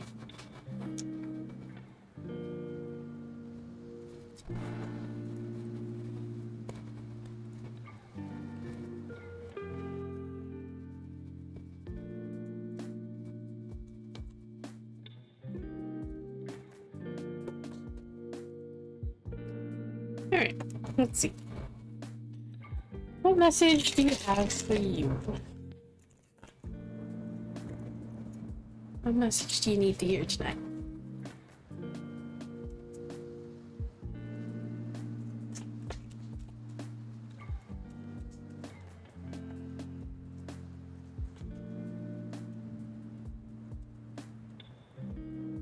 Okay.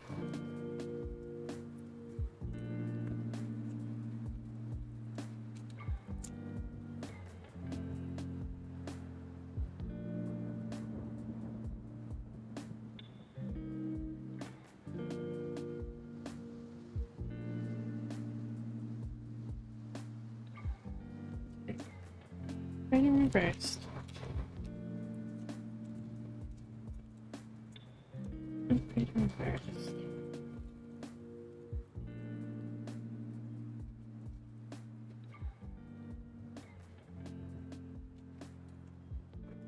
Okay.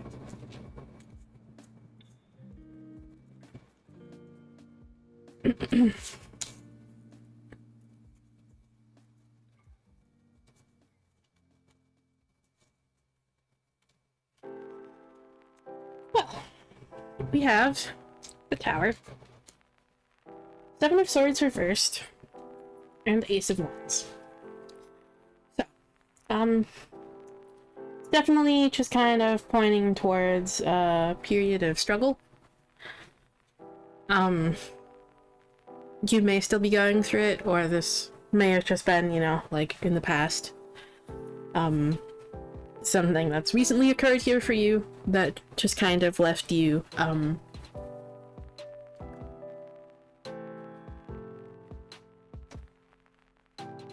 left a bit of chaos in its wake.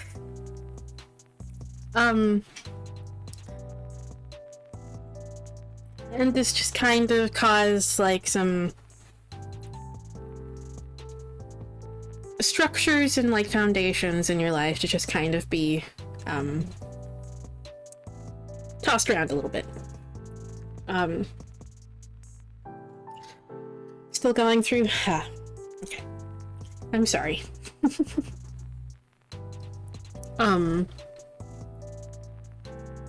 So.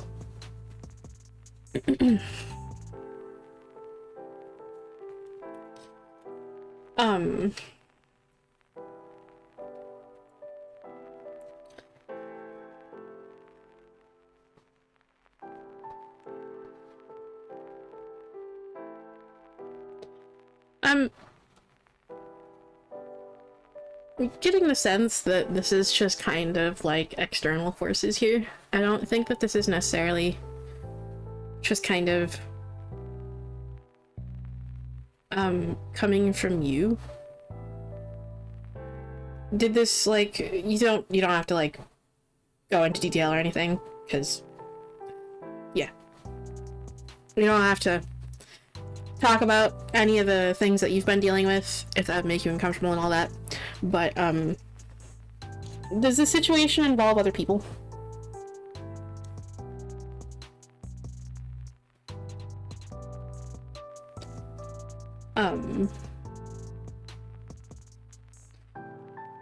Involving a betrayal of some sort?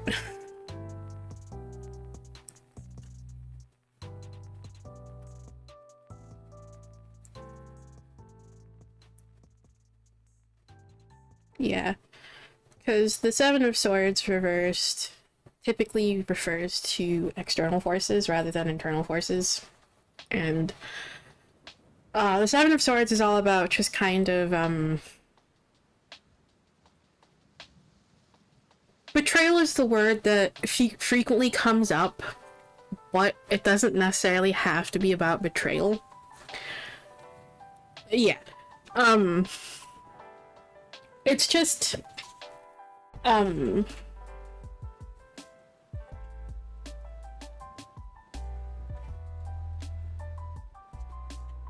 doesn't always have to be betrayal.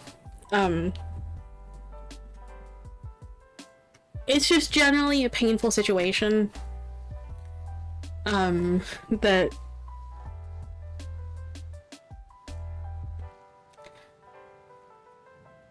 was just kind of outside of your control, and, like, deals with, like, external forces here.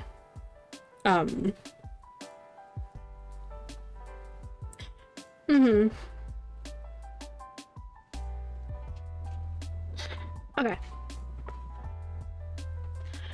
So, yeah. Yeah, I understand that feeling. Mm-hmm. Um,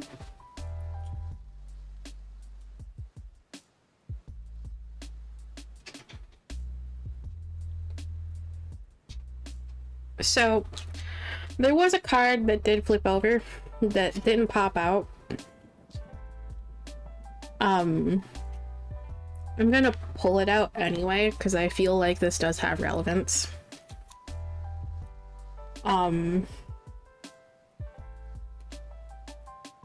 We also have the 7 of Coins here. Okay.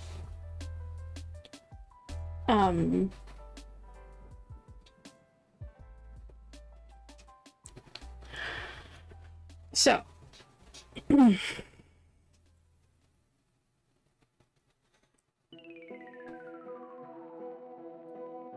I'm gonna take a guess that this involves... Oh, we have ads. I'll pause for a moment, just in case you're in ads. If you're not in ads, though, feel free to let me know, and I'll continue.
Okay, welcome back. So, whoa. Wait a second.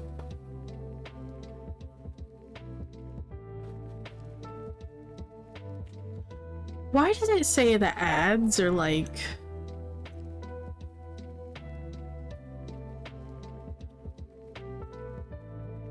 Huh. Okay. Ads are definitely being wonky.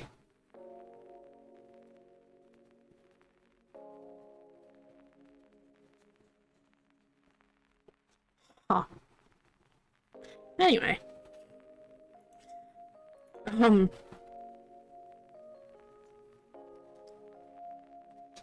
Oh, no, that's fine. That's fine. I was wondering what happened there.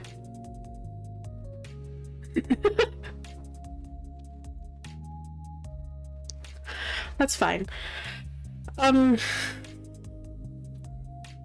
So the 7 of Coins here, with 7 of Coins here, I'm gonna take a guess that this is just kind of coming in the form of feeling like, a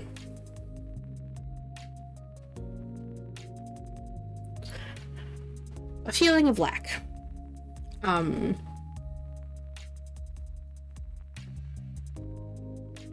feeling like someone's not doing enough, feeling like someone's not giving enough, feeling like there's an imbalance there, feeling like priorities haven't been in the right place.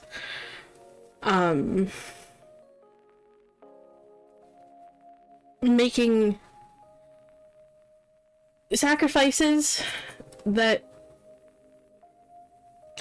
maybe didn't really need to be made because they thought it was for the best. by that, I mean kind of,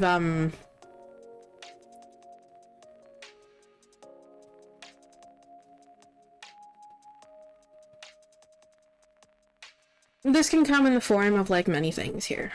And, like,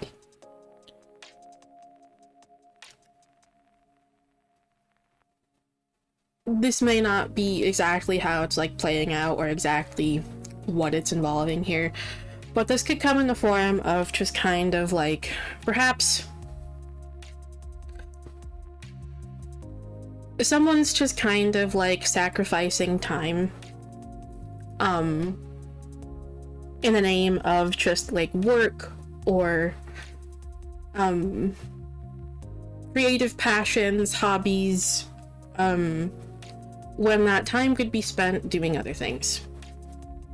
And that might be where someone just kind of feels, that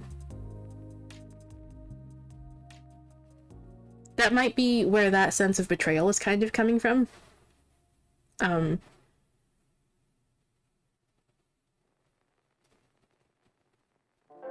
There's definitely just kind of like,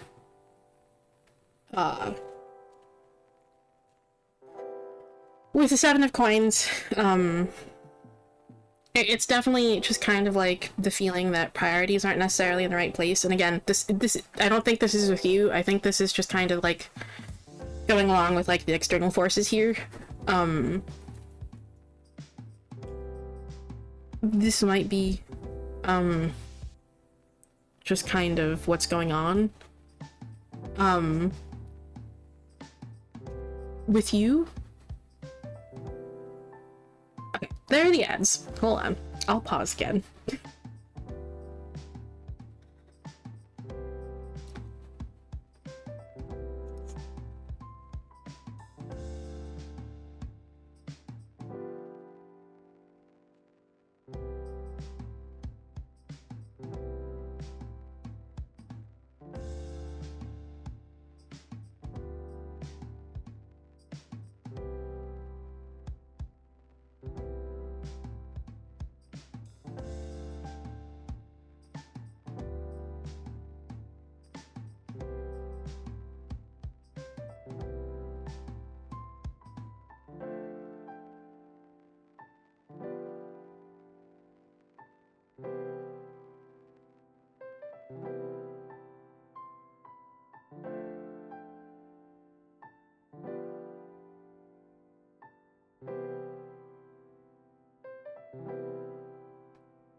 Ads should be over.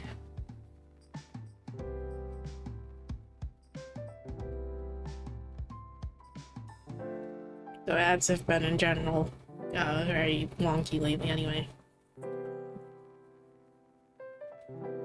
So I'll wait.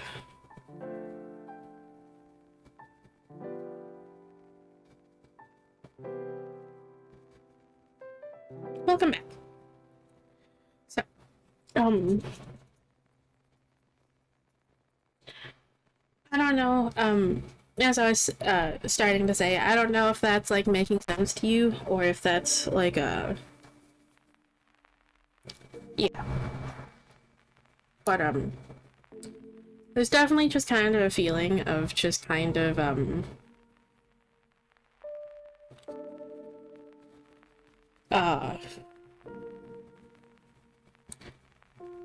reprioritization.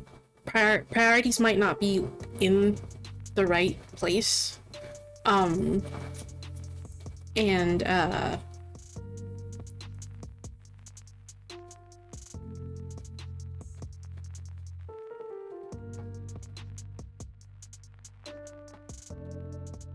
in order to continue just kind of like making progress on these things,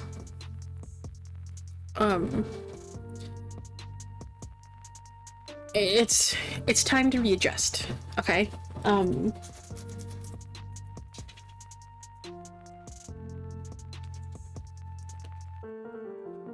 The 4s and 7s are all about,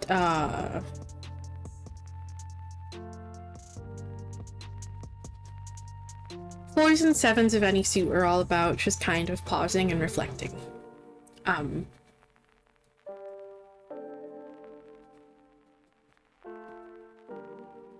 So.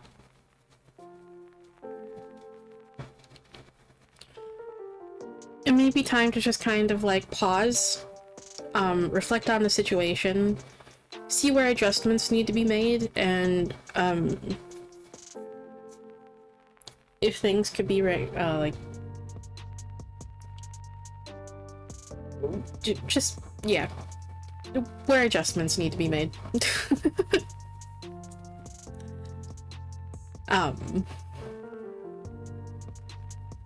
And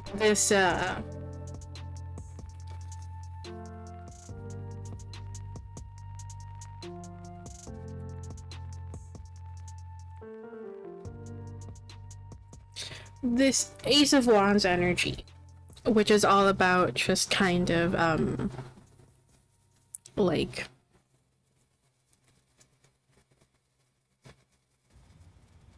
getting that spark back, getting that drive again, and it's all about action, okay?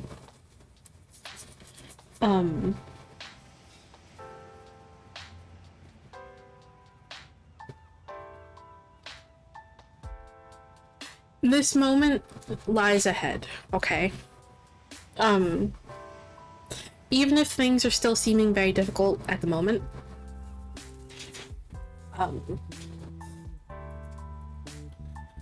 this will clear, okay? It will clear eventually.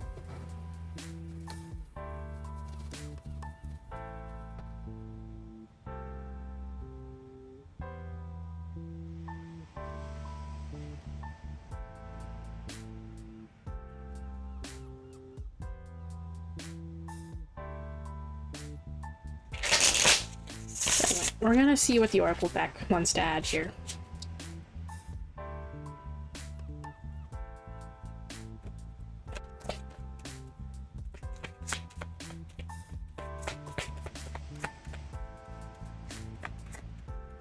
Oh yeah, before I forget.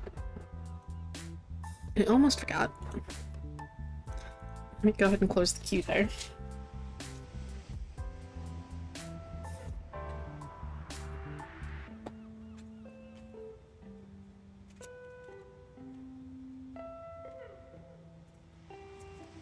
Okay. So. I know the message of this one.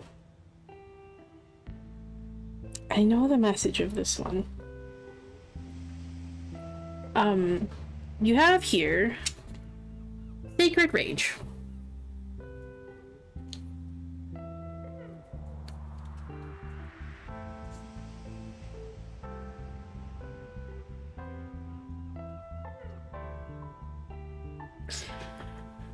Anger, jealousy, bitterness, revenge, grief, and crippling anxiety. We will experience all of these emotions and more at some point in our lives. But we don't have to hide them away and feel shame. We are complicated and human, and these parts of us should be accepted as part of our human experience. Sacred Rage says, use these negative emotions to move you into positive action. Exercise them from you with a firm action that heralds change. Manifest with them. Sometimes we just aren't feeling positive, so instead of faking it, accept what you do have and work with it while you work on it. Sometimes all we have are negative emotions, and they can still be used. Ever got angry enough to speak up, sign a petition, or protest? Ever been so jealous of what a friend has that you made yourself sit down and do the work so you could have it too? So turn your anger into action, your grief into movement, and your jealousy into inspiration. It's okay and human to feel 100% of the emotional spectrum. It's what you do with it that counts.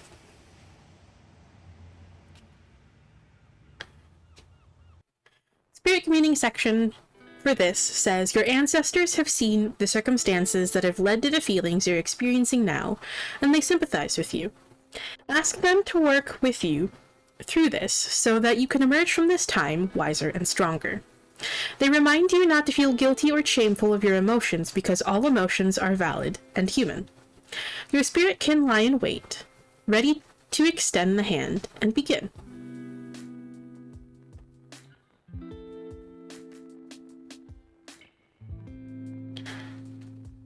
The introspection section for this says, all emotions are valid. They all need space, so please don't bottle these up. Use the healing feeling spread on page 240 and combine it with the steps from the Shadow Work Journaling Ritual on page 209. These feelings will pass in time, and until then practice self-kindness and patience. So,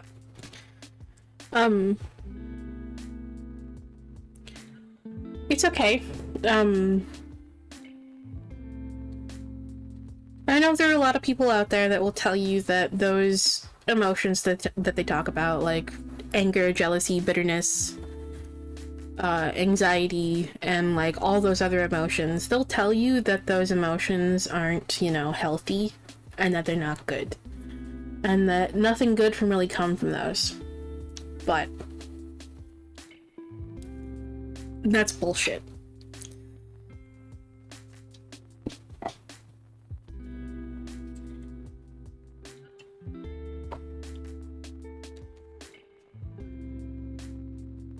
It's okay to experience those emotions, and as that card says, everyone will experience them at some point in their lives, and in this sort of situation, whatever you're dealing with, it's justified. Okay? It's okay to feel the way you do. It's okay to feel hurt, to feel upset, and feel whatever you may be feeling in the moment, okay? It's justified. It's okay. There's no reason to feel like you shouldn't feel like this, okay? Or to feel guilty or shameful.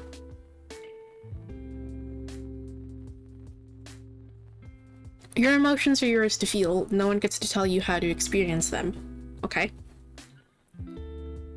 No. Allow yourself to feel them, okay? Don't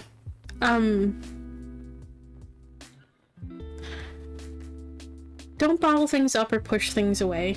Push those emotions away because you feel like they have no purpose. They do have a purpose, okay? Emotions are part of being human. Denying them is denying what makes you human. And those emotions have as much importance and value as logic does. Okay? However, if you find it helpful, write about what you're feeling. Especially if there's a situation where,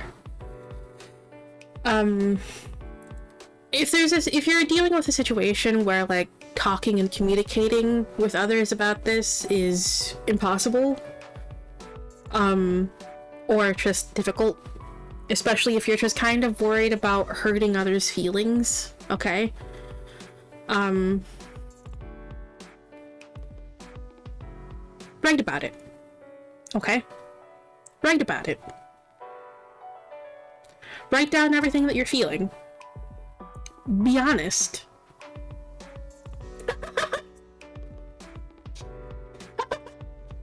Yeah, I know that feeling. That's okay. It's okay. It's okay. Just, write about it, okay? Let all those feelings out by just putting it into word, putting it down into writing, okay? Or if you have any other, like, creative outlets, like if you do any form of art or whatever you do, like whatever creative endeavor that you might, like, take part in, okay? Put it into that, okay? Put it into that.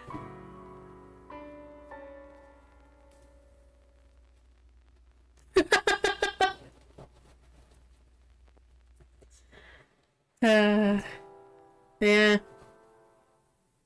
Yeah.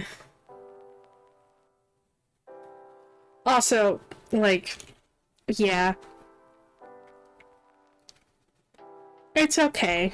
Like, emotions in general are running high right now, because on the horizon in, like, about a week, there's a lunar eclipse coming. Okay? Around eclipse times, a week or even like sometimes 2 weeks, as it edges closer to like eclipses of any sort, but especially lunar eclipses, the energy can start building over time and it can start feeling a bit overwhelming, okay? It doesn't help that this lunar eclipse that's happening is going to be a, so lunar eclipses are always full moons. So, this will be a full moon. Not only will this be a full moon in Pisces, it's going to be, like I said, a lunar eclipse, but it's also going to be a supermoon. Okay?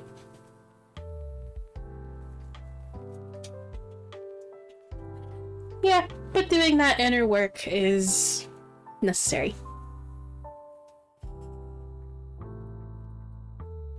It's necessary. But it is, however, important that you do take time to rest, okay? Even from the internal work that you're doing.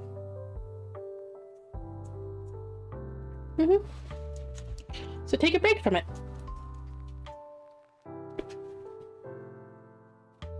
The inner work is still work. You can't always be working on it. That inner work needs to be balanced out with uplifting, okay? Shadow work should always be followed up by light work. Light work is the part that's most often forgotten, okay? You can't always be working on yourself.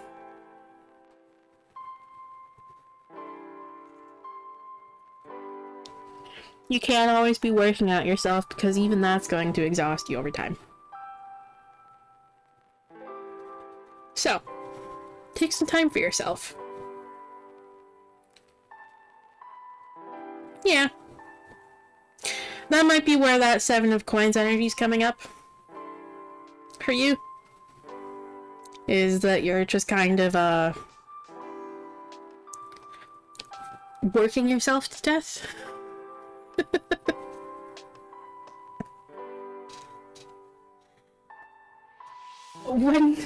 And I know sometimes that's out of your control. Because sometimes you don't have much of a choice in that. Especially if you want to continue surviving and living and paying for the things that need to be paid for. But when you can, find time for yourself, okay? Take a break from doing that, like, inner work, that shadow work on yourself, okay? Balance that out with some light work. Light work is the uplifting part of that, okay?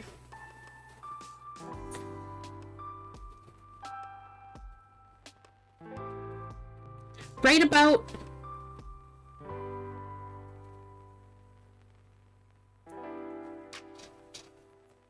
the positive aspects of yourself, okay? And what you would like to uplift and strengthen in yourself. See the good in yourself. Do self-care when you can find time to. And self-care is anything that is relaxing, restful, and fun for you. Okay?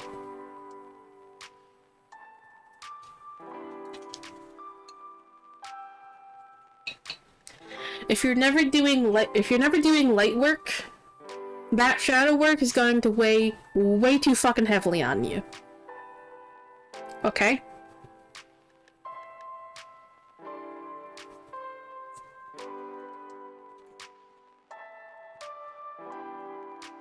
if you want to work with the cycles of the moon, if you're not sure when you should be, like, how you should balance out, like, both of those things, it's that inner work that you're doing on yourself. Okay? That's all it is.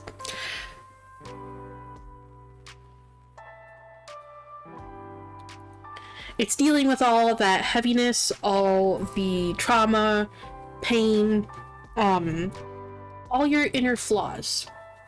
Okay? That's what shadow work is. It's releasing all of those, dealing with all of that, and, yeah. It's the inner work that, like, we all do for ourselves, okay?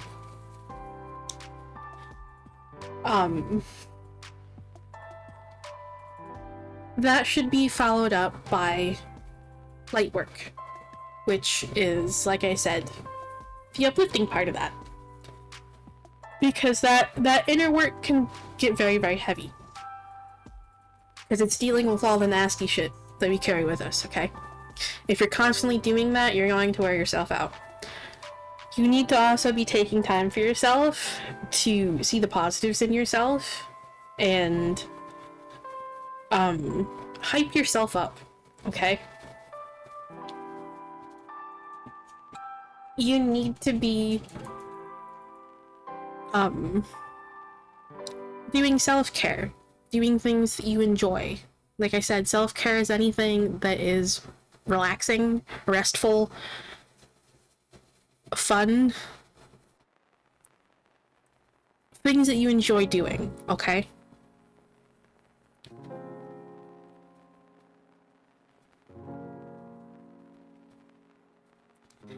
And if you don't know how you should be doing those, like, what timeline you should be following and, like, when you should be doing each of those, go with the cycles of the moon. Okay? New moon to full moon. Okay? From the new moon to the full moon is when you should be taking time to plant those seeds, when you should be taking the time to do that light work for yourself, okay? When you should be working towards the goals that you set for yourself, okay?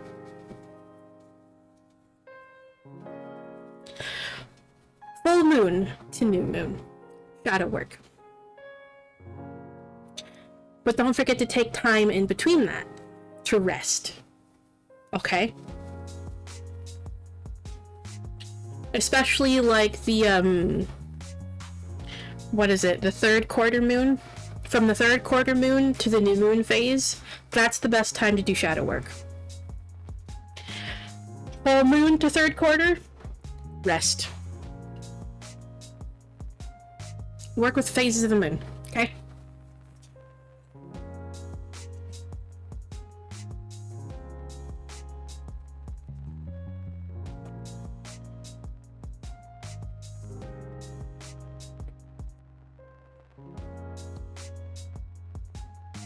Okay, so going back to this card, however,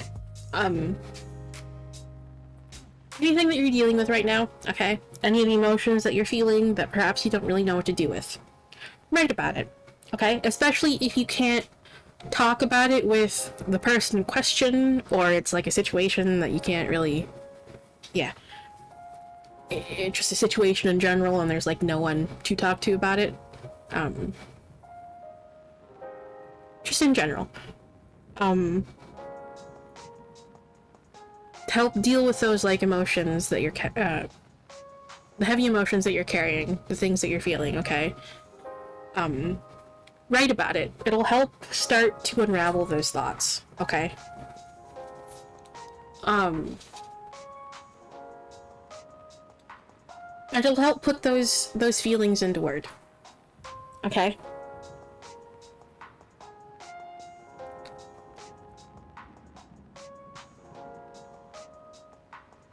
Write about it.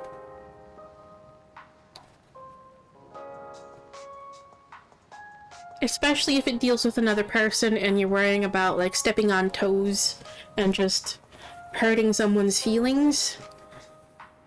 write about it as if you were going to, like, send a letter to this person, okay? Be completely honest, because you're not ever going to show it to this person. The intent isn't to send it, it's just to write about it, as if you were going to. But you won't send it, because it's just for you.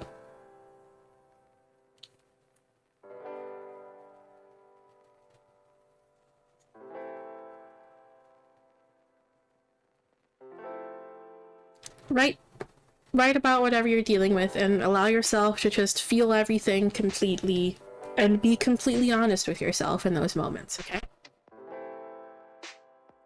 It can kind of help, like I said, help you put those feelings into words and help unravel those thoughts. Because I know from experience, when we're in these sorts of situations, our thoughts can be very jumbled and a mess, and things feel very chaotic. It's just complete chaos in there, okay?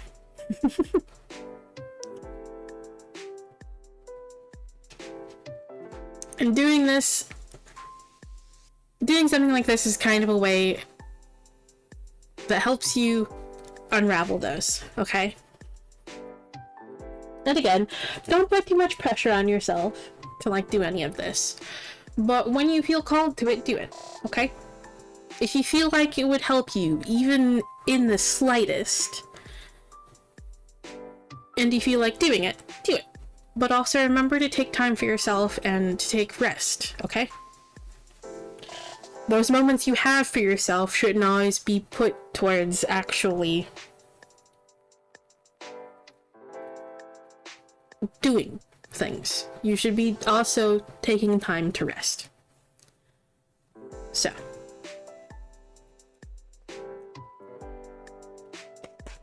You need to make sure that you're giving yourself time to rest and relax and replenish yourself. Otherwise, that's going to continue feeding into that overwhelming feeling with the tower here.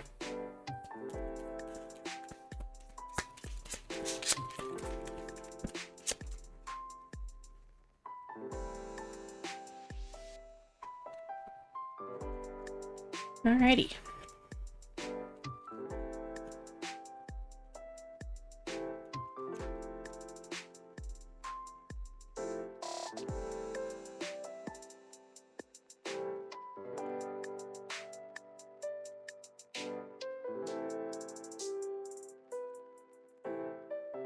Okay.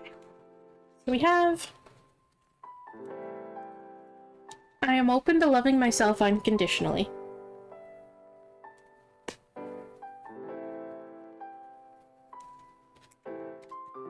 I can create and maintain boundaries without losing love. And I give voice to my darkness, empowering myself to transmute it. This is shadow work.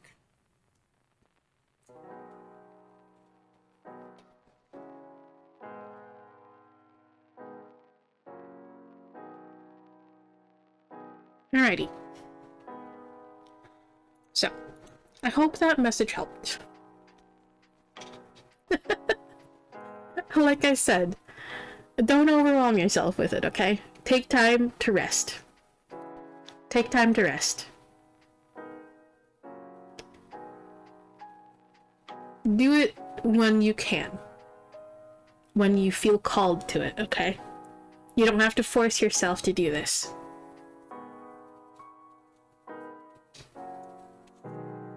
And if you're already just kind of overwhelmed and frazzled, it's not going to help you any.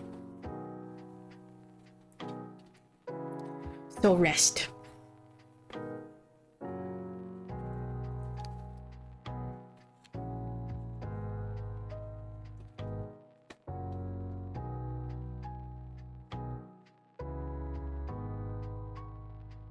Okay. So I hope that message helps.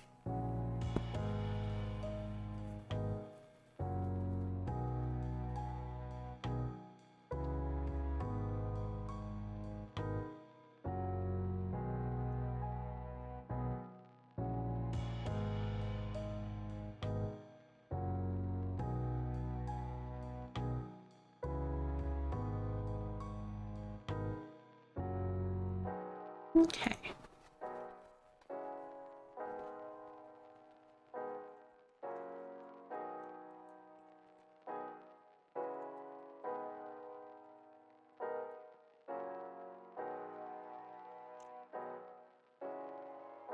Okay, are you still here? I love robots.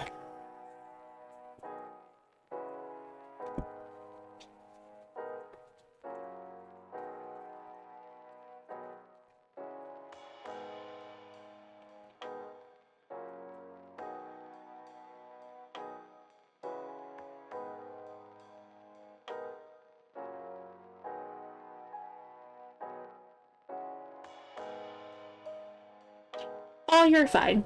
Don't feel bad about that, okay? I always take time, as much time as needed for any of my readings. If that means I don't get through as many readings as I would like to or others would like me to, whatever. I'm going to devote as much time as needed to every reading I give, okay?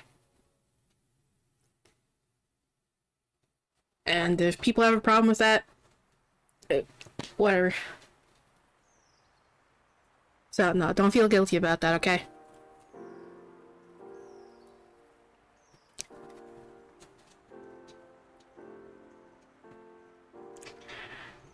It's your reading, and I'm going to give as much time as is necessary to your reading.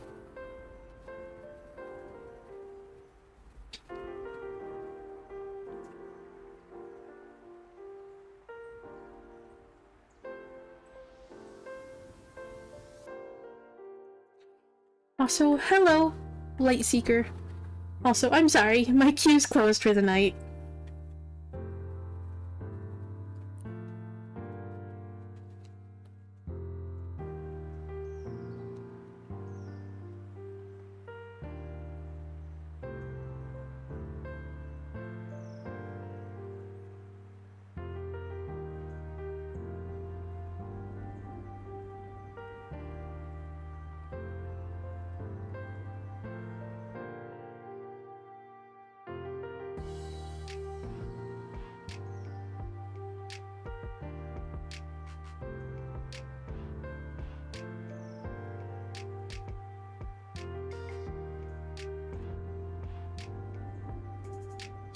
Okay. Doesn't look like they're still here, so... Eh.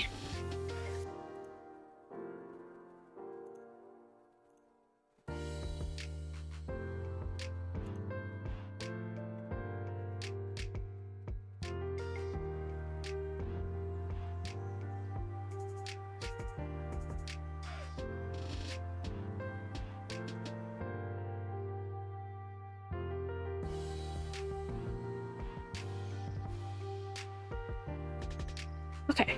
Should be back from Ets. And yes, of course. You can redeem a card, Egg.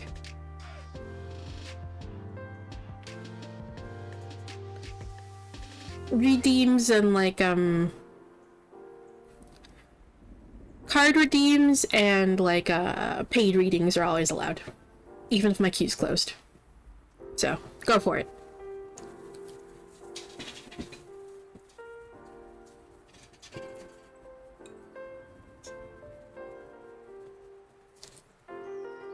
And Lightseeker, if you're still there, though my queue may be closed, I will be doing a closing message here before ending stream if you'd like to stick around for that.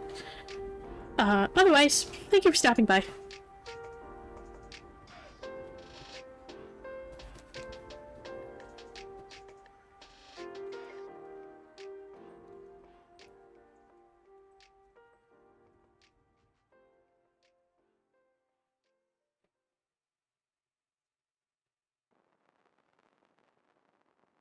I suppose while you're redeeming that amulet pull, let me actually pull out the amulet.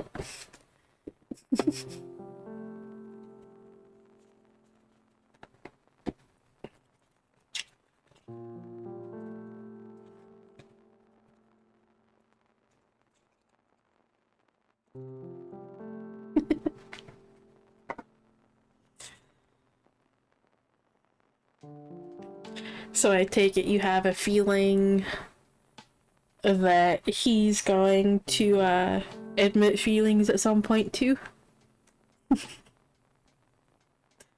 Judging by the way you worded that. Okay. So.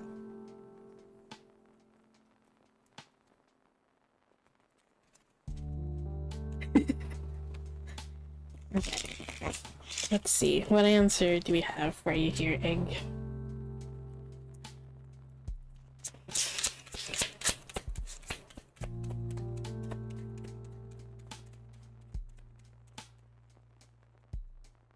Yeah.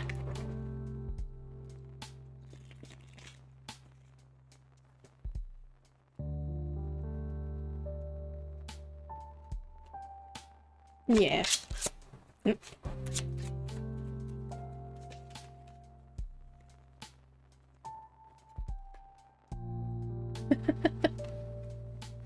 Okay.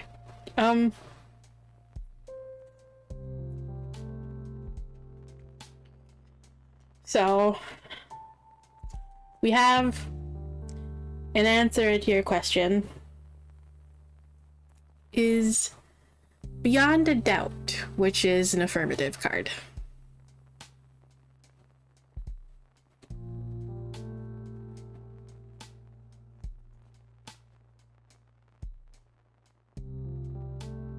So.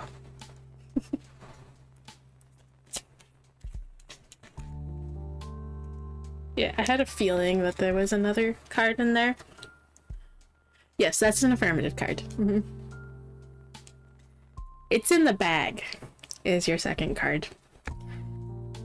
I shuffled again because I felt like there was another one in there for you, and yeah. You got 2 affirmatives.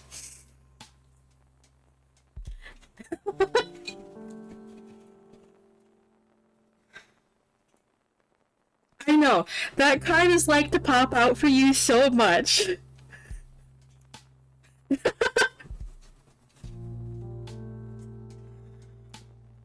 That's probably why I got the feeling to get that, to shuffle again and get a second card, because some sassy little shit was probably just like, hold on. You need this card again. Hold on.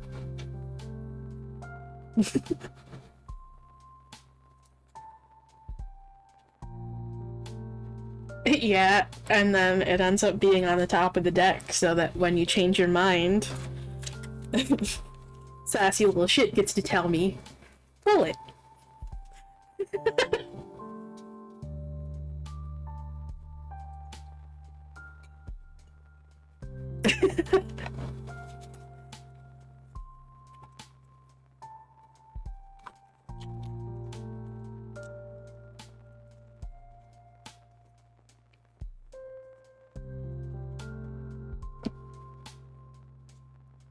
Alright, so on to our closing message here. And, thank you for the card redeemed, Egg, and I hope that message helps.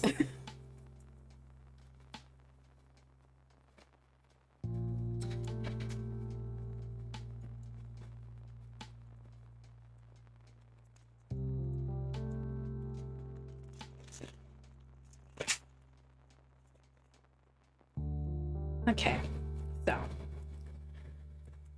what closing message do you have for us today?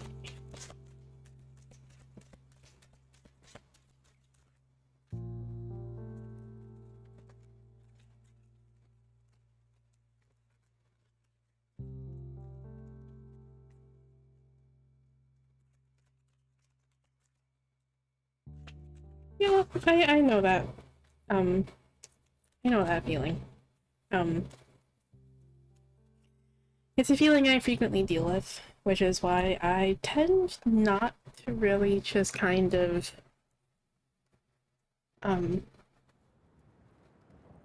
it's why I tend to just keep to myself.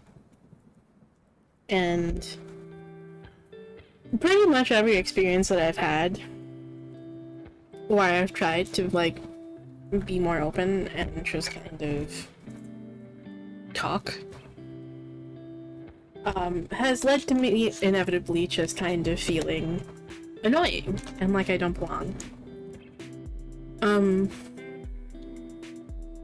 So I just kind of struggle with seeing a point to really like trying to connect with people and make friends, because most people are going, I'm fully aware that most people are going to find me annoying. I'm aware that most people are going to find me too much. I'm aware of my flaws. I'm aware that my social skills aren't the best because I didn't really have the best childhood experience. I'm aware that, I can be pretty intense. And I know most people aren't going to vibe with that. Aren't going to vibe with me.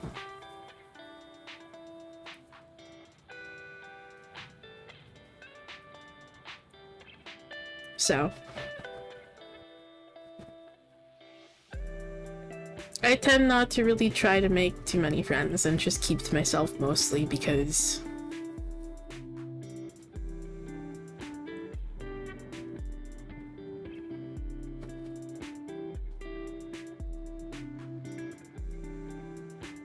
I know that those that value me won't actually just kind of... I know that those that value me will actually understand. They'll understand me.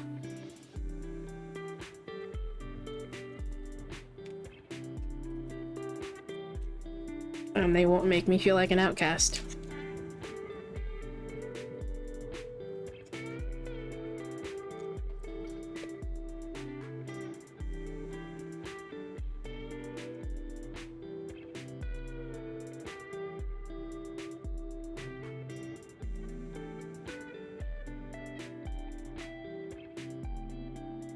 Okay, we have Queen of Coins, Page of Swords, and Ace of Swords, and I'm actually going to switch these. Yeah, I know. I know, Egg.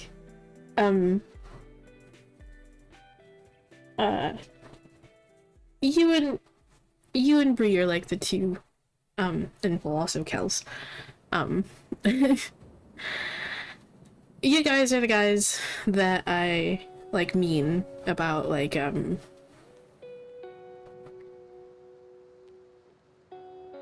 the people who, like, reach out to me and talk to me occasionally. Like, anytime I've mentioned, like, that when I'm talking about, you know, like, friends and stuff.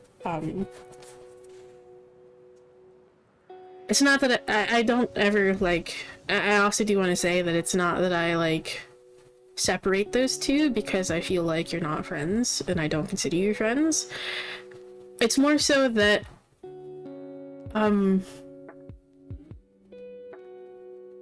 again, due to, like, past experiences and stuff, I never really, I'm always hesitant to say friends, because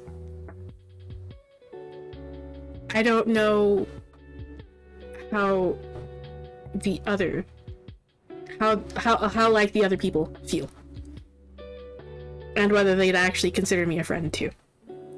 I'm not making that separation on purpose. It's just I'm always hesitant to use the term friend.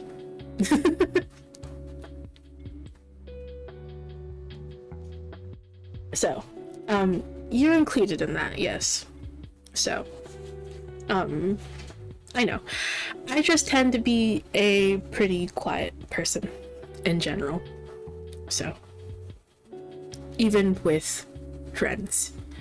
The only person that I talk to on a daily basis is Adam. I do have another, like, best friend other than Adam. But, and we talk, like, regularly, but not, like, daily. She has her own shit going on, and not to get, like, too much into it, but she's been dealing with cancer for the past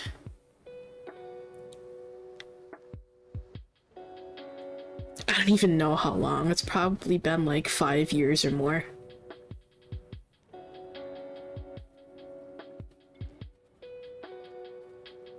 I think it's been over 5 years.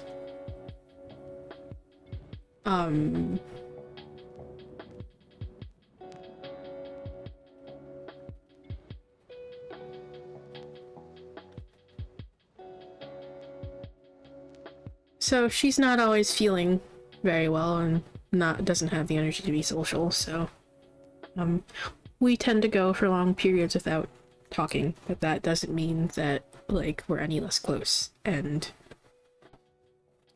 that's also another obstacle with making friends, and that's kind of one of the things, one of the biggest indicators for me, one of many indicators for me that points towards some form of neurodivergency, is that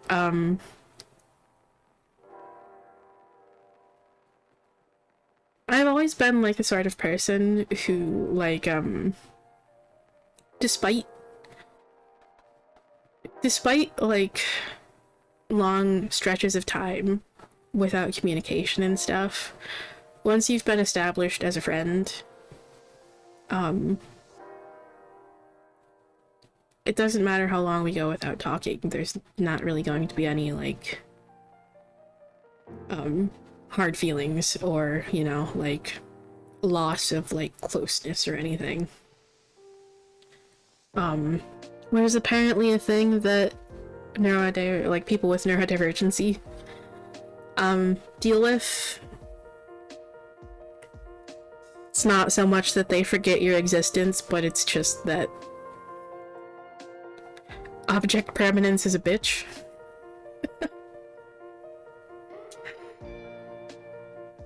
And because there's no loss of love on your side, no matter how like much time passes between like communication,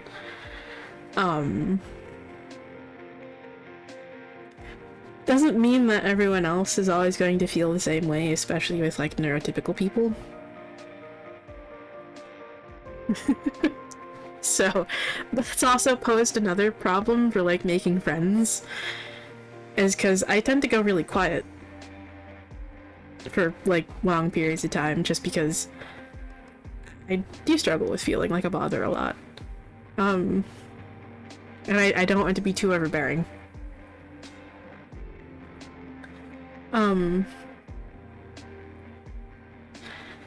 And that just kind of leads to people thinking that I don't care.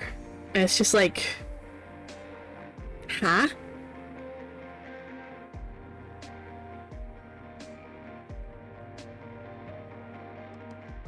Like, no, that's very much not the case.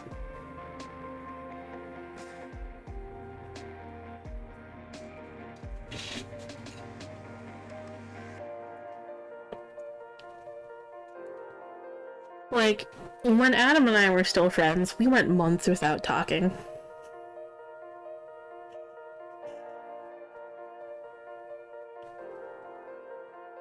Like, very early on in our friendship.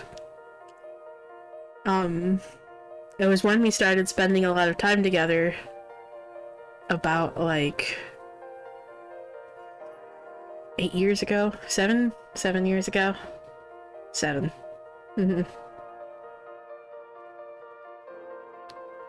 That, yeah, exactly.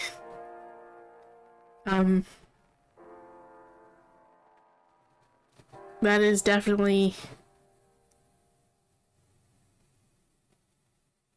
something I identify with. So, I suspected for a long time that I've had some form of neurodivergency, and my mother wanted to get me tested when I was a kid, but then she never did. And I'm pretty certain she had neurodivergency as well, so.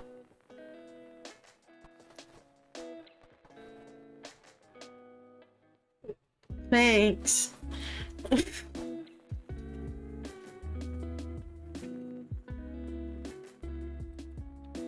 That and like my sister, there are like very clear things about my sister too, that pointed towards neurodivergency and like potentially like autism. There are various stims that she did as a kid that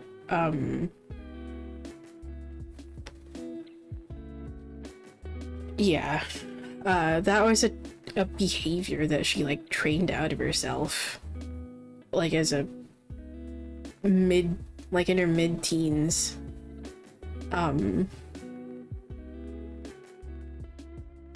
Just so she could feel like she fit in. And then when she ended up marrying and having kids, her daughter was diagnosed with autism pretty early on in her childhood. And it's just like, oh.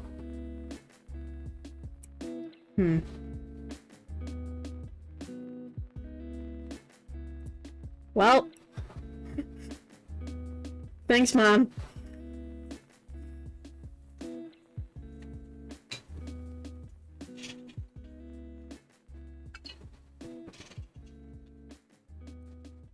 So I've longly suspected, I like, for a long time I've suspected, yes, untreated neurodivergency.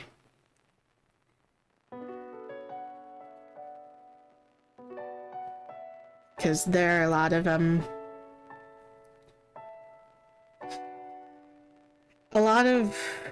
the things that like neurodivergent people struggle with are things that I've struggled with for my entire life.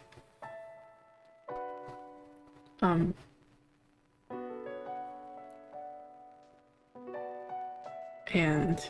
yeah.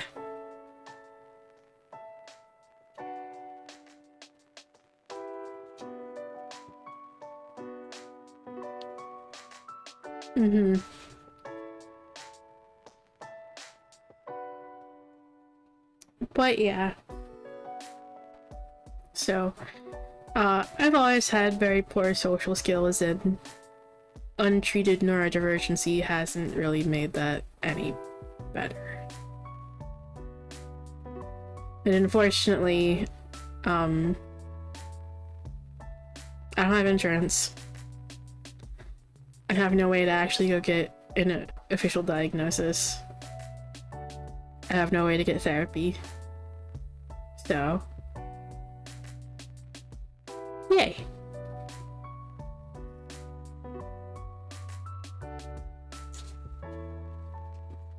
But anyway.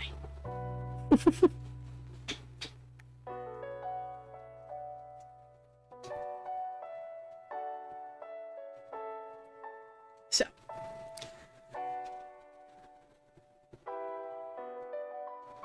Yeah. Yeah. Absolutely.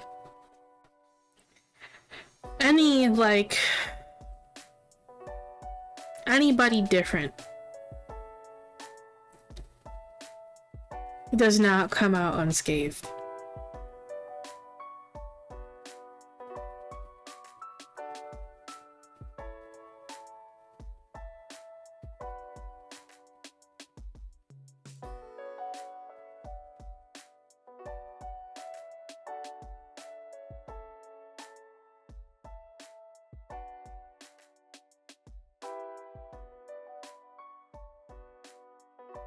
That's also what kind of upsets me, that even others who struggle with neurodivergency of some form and understand it and claim that their understanding of others that suffer from these things. I've seen so many neurodivergent people actually just lack compassion towards other neurodivergent people. As if we've all had the same fucking experience in life.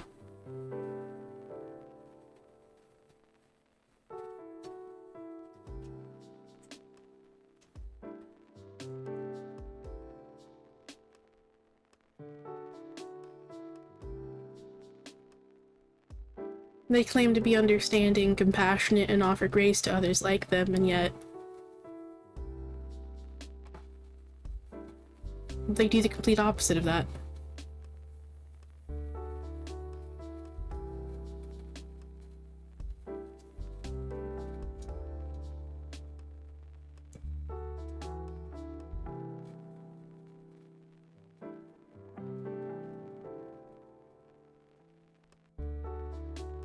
And it just makes me sad.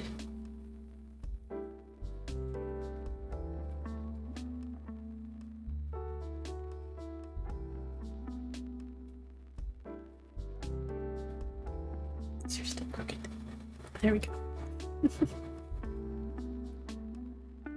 So, the closing message here is all about grounding, okay? It's all about grounding.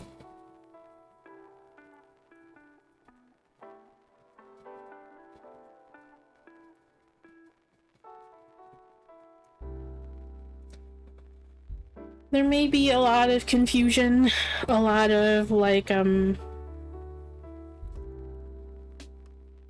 don't know about you, but, about, like, anyone else, but I know in particular, one thing that this is speaking to for me is I've been experiencing a lot of mental fog.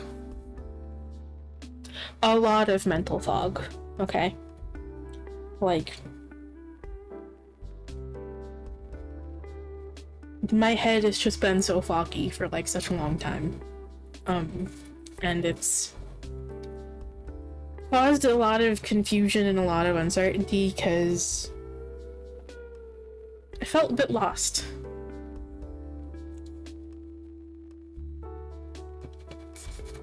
So, there may be a lot of, like, mental fog, a lot of just confusion, and just generally things getting in the way. Okay? Just, a lot of time spent just being in your head. Okay? Being too much in your head, being too hard on yourself. Getting frustrated with ourselves because we feel like we should be, you know, able to do certain things. We feel like there's no reason for us to feel this way, so why are we feeling like it? We feel like we should have an idea of where we should be going. And yet we still feel completely lost.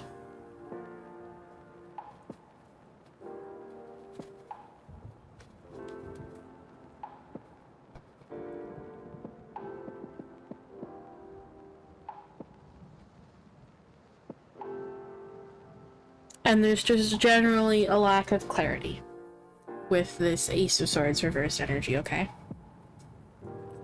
We're being a little bit too hard on ourselves at being a little bit too in our heads and just kind of letting that get the better of us.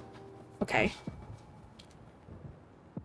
The time to make progress, the time for clarity is on the horizon and is coming, okay? It's important to just be patient with yourself. Be patient with yourself. Just allow yourself to experience where you are right now, okay? Allow yourself to just be. Be present in the moment, okay?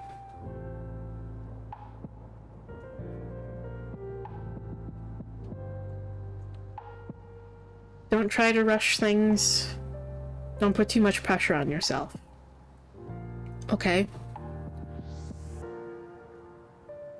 Just try to keep yourself grounded. Try not to give in too much to those racing thoughts in your head. Okay.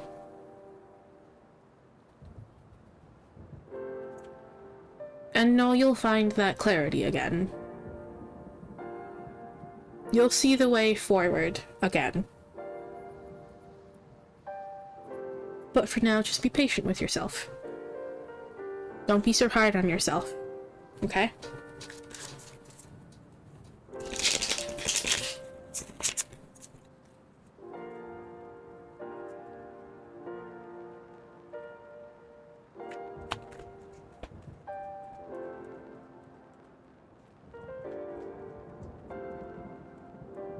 Yeah, speaking of mental fog, I know they're just kind of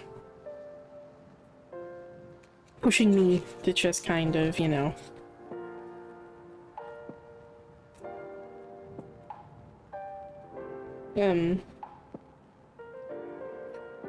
not like as in just like forcefully or anything, but they're just kind of like nudging me to just kind of wrap things up here so that I can actually go rest and take some time for myself, because that mental fog is closing in on me again. As I'm starting to just get tired. Because I'm hungry.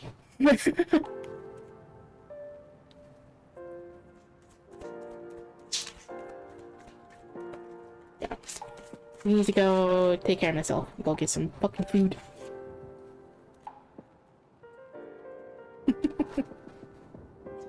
Alright, I see the ads are like supposed to be starting here soon, so I'll try to really. Oh, and they're the ads, thank you.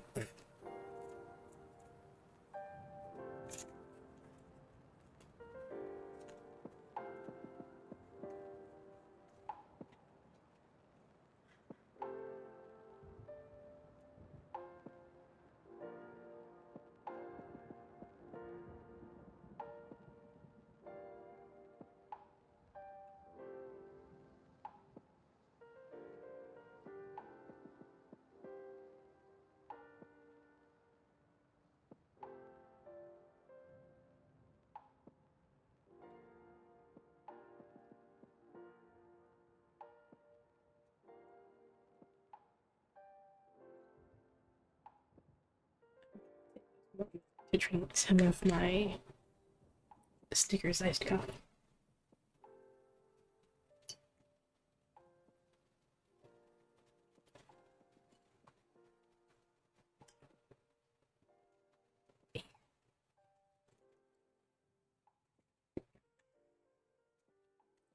Okay.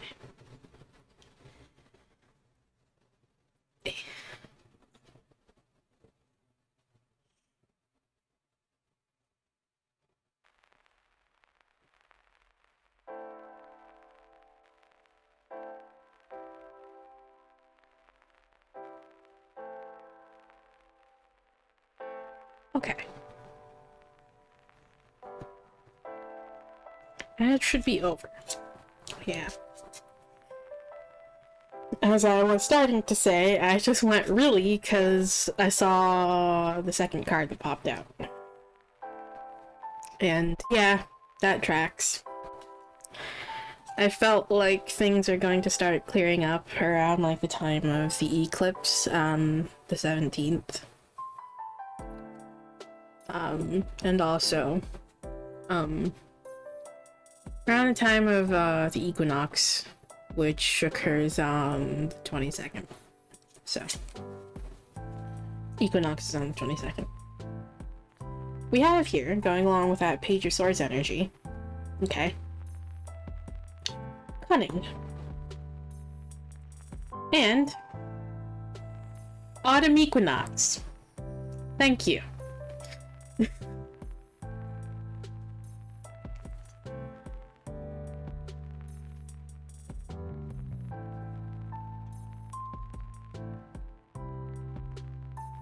Okay. Yeah. An inquisitive fox looks at you over a mystical lake. The depths of this body of water are said to guide the viewer to their fate via... Ooh, darn hiccups. Are said to guide the viewer to their fate via visions and in their dreams. Could this be true for you now? You must relax your eyes and peer into the glassy surface yourself and see what awaits you. Fairy tales and stories have featured scrying, the use of clear surfaces like water, to divine and deliver knowledge for the viewer for eons. From the emotional expression of Swan Lake to the warning of Narcissus and his tragic fate in the Greek pantheon, we have always known that water is fluid, dangerous, and powerful. A fox is cunning because they are daring, but their daring nature gets them in trouble sometimes, yet this is ultimately how they learn to live another day. The creature that never tries, never learns stagnating. The creature that, again, like, fucking punctuation in this is so off. The creature that never tries never learns, stagnating and dying out. So be brave like the fox and dare to peer into the water.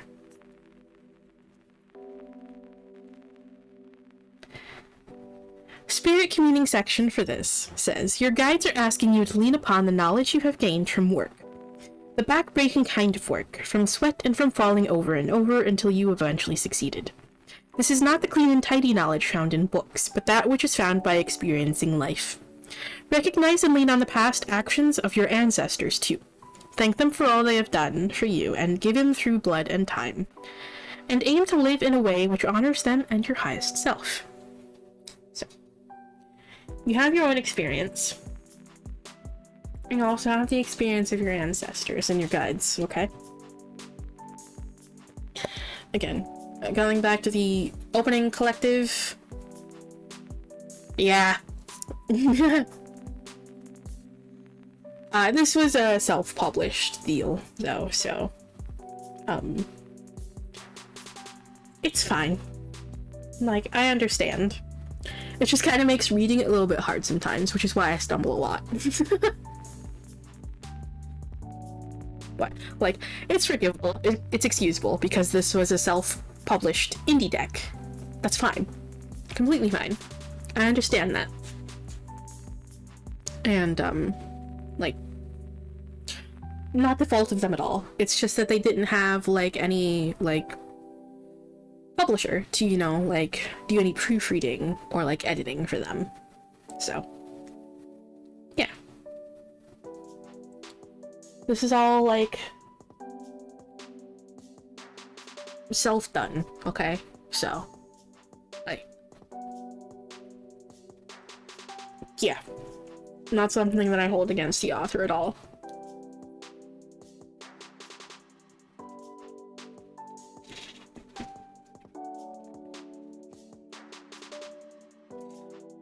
I just stumble a lot.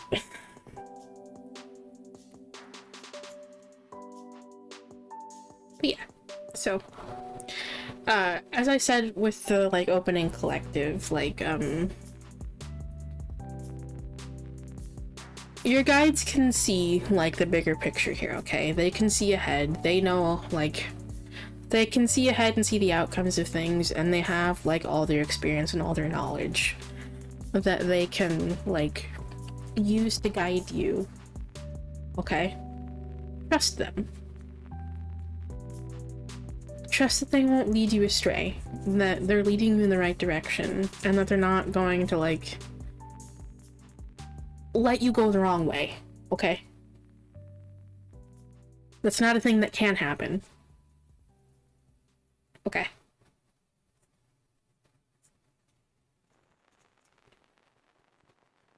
And it's not a thing that they're gonna let happen. So, trust in them, trust in their experience, trust in their knowledge, trust in your own.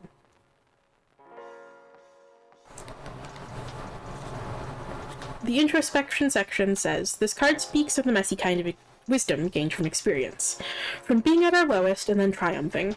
This is the knowledge we have earned through action, through grit, by sticking with it and prospering because of it. Cunning asks you to consider your strengths and exactly how you earned them. Very few things are pure talent given at birth. So much as learned skills we pick up. It says you can have it if you work for it.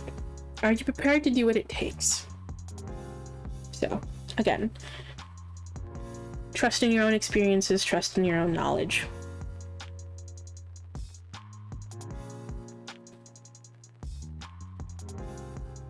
And very much going in line with, like, Right now, just focus on the experience of things right now, okay? Going in line with that, Page of Swords energy. It's okay if you feel lost, it's okay if there's a lack of clarity. Just exist in the moment.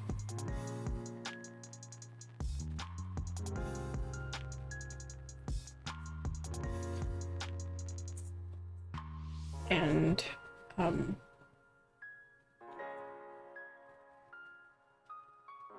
just try to be present in the present moment, okay? There is still experience to be gained from this period, okay?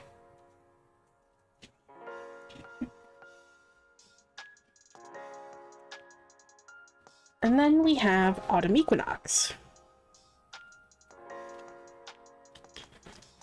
As the autumn months roll in with their crisp leaves, homely baked goods, and cozy blankets, they bring with them a feeling of pure magic in the air. It crackles around us and fizzes in our veins. Bursting through the now resting and compact earth, a skeletal hand clutches the first autumn leaf as it falls. The faceless bearer of the leaf is struck by a strong feeling of gratitude for all they have received this year, be it big or small. At this time of year, we often feel an instinctive urge to slow down, get comfortable, and gently observe our lives at this time, but there is a bounty of wisdom to be learned from this card. Whenever in the year it greets you. Exactly.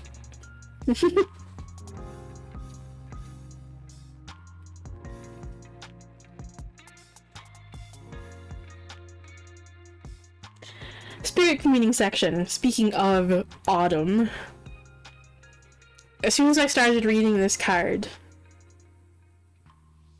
the scent from my fucking slow cooker over there wafted over. And it smells amazing. My apple cider is starting to smell absolutely delicious.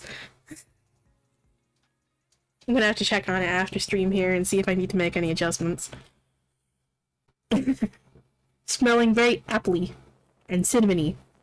And I use allspice in it as well, so it smells a little bit like allspice. It smells amazing.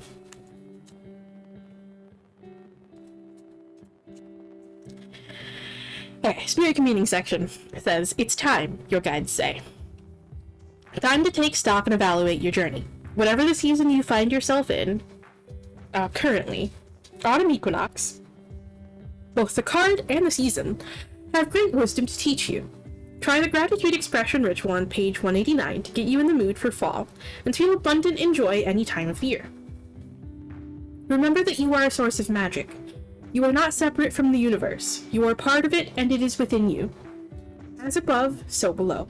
As within, so without. Whilst expressing gratitude, remember to be grateful for your own magic, skills, and energy that help manifest all the things you are grateful for. You are capable of magic, so take time now to look back and see the cumulative effect your magic has had on you and your loved ones. And the introspection section for this says, spring and summer tend to be busy months filled with social occasions and seeking joy through exploration and adventure. As the skies darken and the pumpkins brighten, it's time for a new adventure. That of traversing our internal landscape. As we retreat indoors, we also retreat within ourselves. Try the My Abundant and Beautiful Life spread on page 258 to reaffirm all you have to be grateful for. And yes, on the autumn equinox, Mabon is the second harvest, and the autumn equinox is like the considered like the final harvest, I think, if I remember correctly. It's all about preparation for colder months.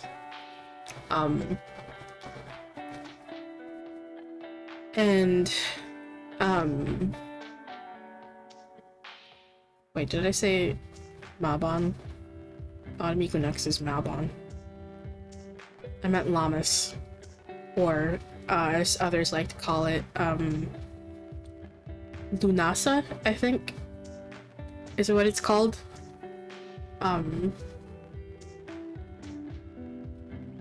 Lunasa, Lammas is the first harvest, Mabon is the final harvest.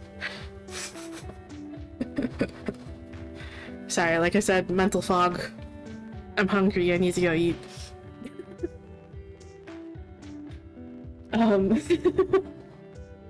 So, Mabon is usually kind of like a festival of gratitude. A celebration of abundance. Abundance of the harvest. That's why feasts were typically thrown around this time. To celebrate the abundance of, celebrate the abundance of the harvest, and, celebrate the fact that, families harvested, like, more than enough to survive another winter. So, yeah. That's what Mabon is all about.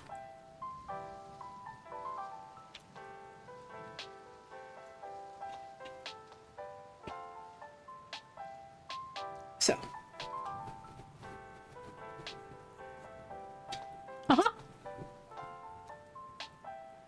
The equinox is in 12 days on the 22nd.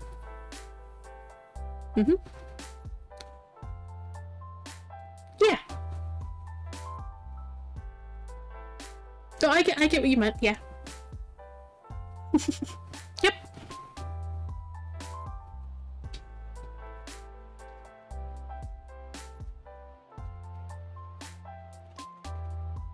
Like, before, like, modern day Thanksgiving, Season of Gratitude used to be around, it used to be around the autumn equinox.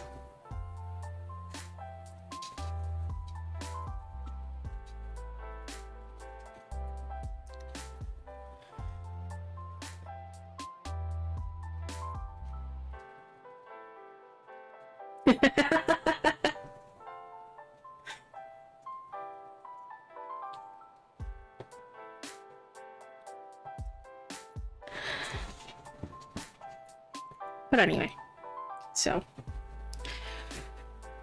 fall is always a time to slow down. It's always a time to reflect internally, take time to rest and replenish yourself, and just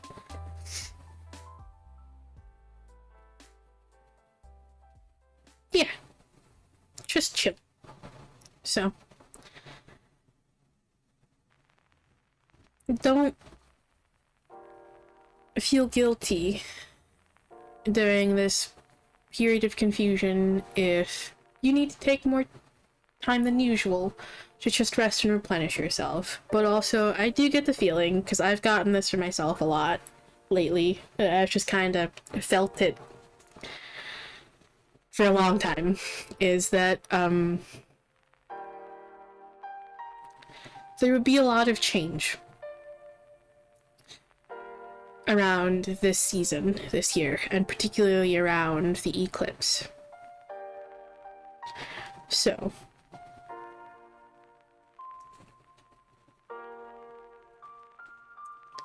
and around the autumn equinox. So, I do believe that things are going to start clearing up. And settling down a bit. You'll find that sense of clarity and be able to reconnect.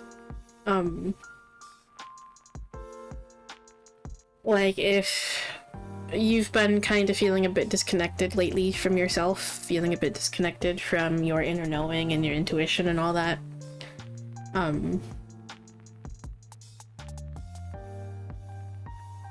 as part of like where this like mental fog is coming from, you'll find that inner guidance again. You'll find that sense of clarity again, okay? It's coming, it's on the horizon. So, but yeah, just don't put too much pressure on yourself to just perform, make too much progress, to do things that aren't, that you don't have the energy for, okay? Take time to replenish yourself. As I like to say all the time, like, taking time for yourself to rest is one of the most productive things that you can do, because it guarantees that when you feel that call to actually work towards things, it guarantees that you have that energy to move forward when you actually feel that call again. Okay? Society's views of productivity are unsustainable, they're not healthy, and they will quite literally kill you.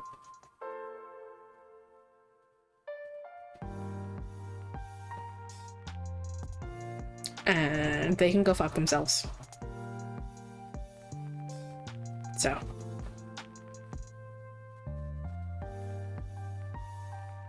I'm sorry, I ain't killing myself for you, bitch. So.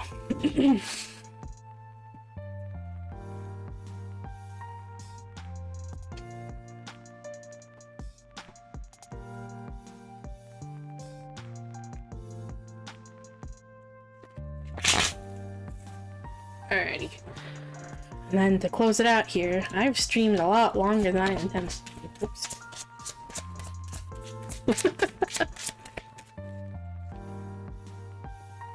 Alright.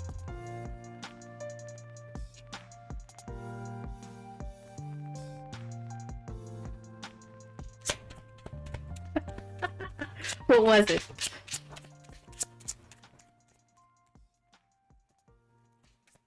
If you don't mind sharing it.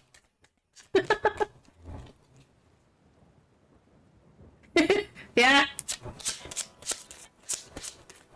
Valid. I feel that.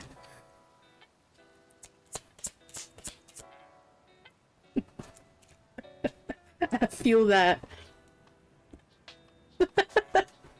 Alright. We have...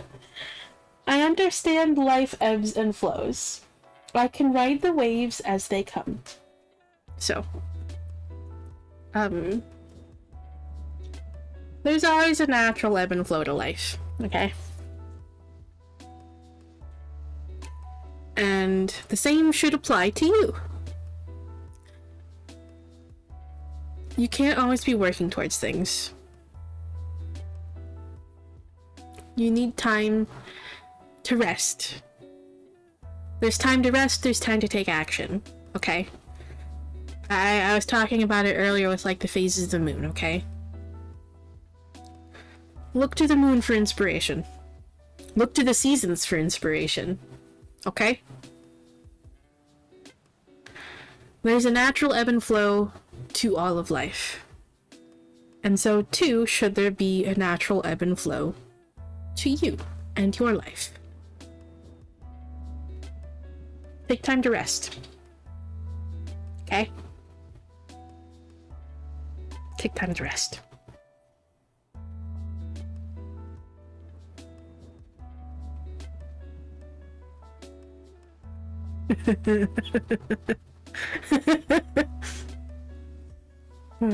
It's funny.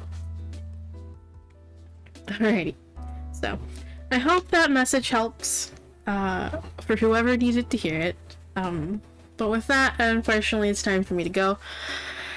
So I can go get food, because I'm starting to get very hungry. And I also need to go check on my apple cider that I've been making. It's been in my slow cooker for, like, about 5 hours. It's almost close to 6 hours, actually.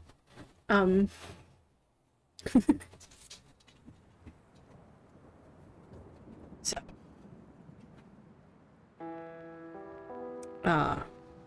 Yeah.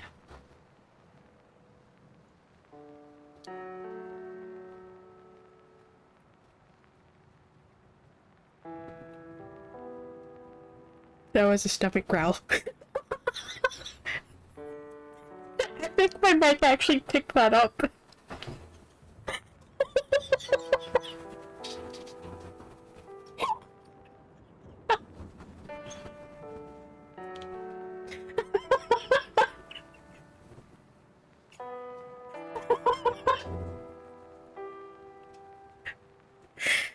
And there's my body complaining about it, so. Thank you all for stopping by. Whether you joined the queue, talked in chat, or just lurked, I appreciate you sharing your time with me. I hope to see you all again soon, but bye for now.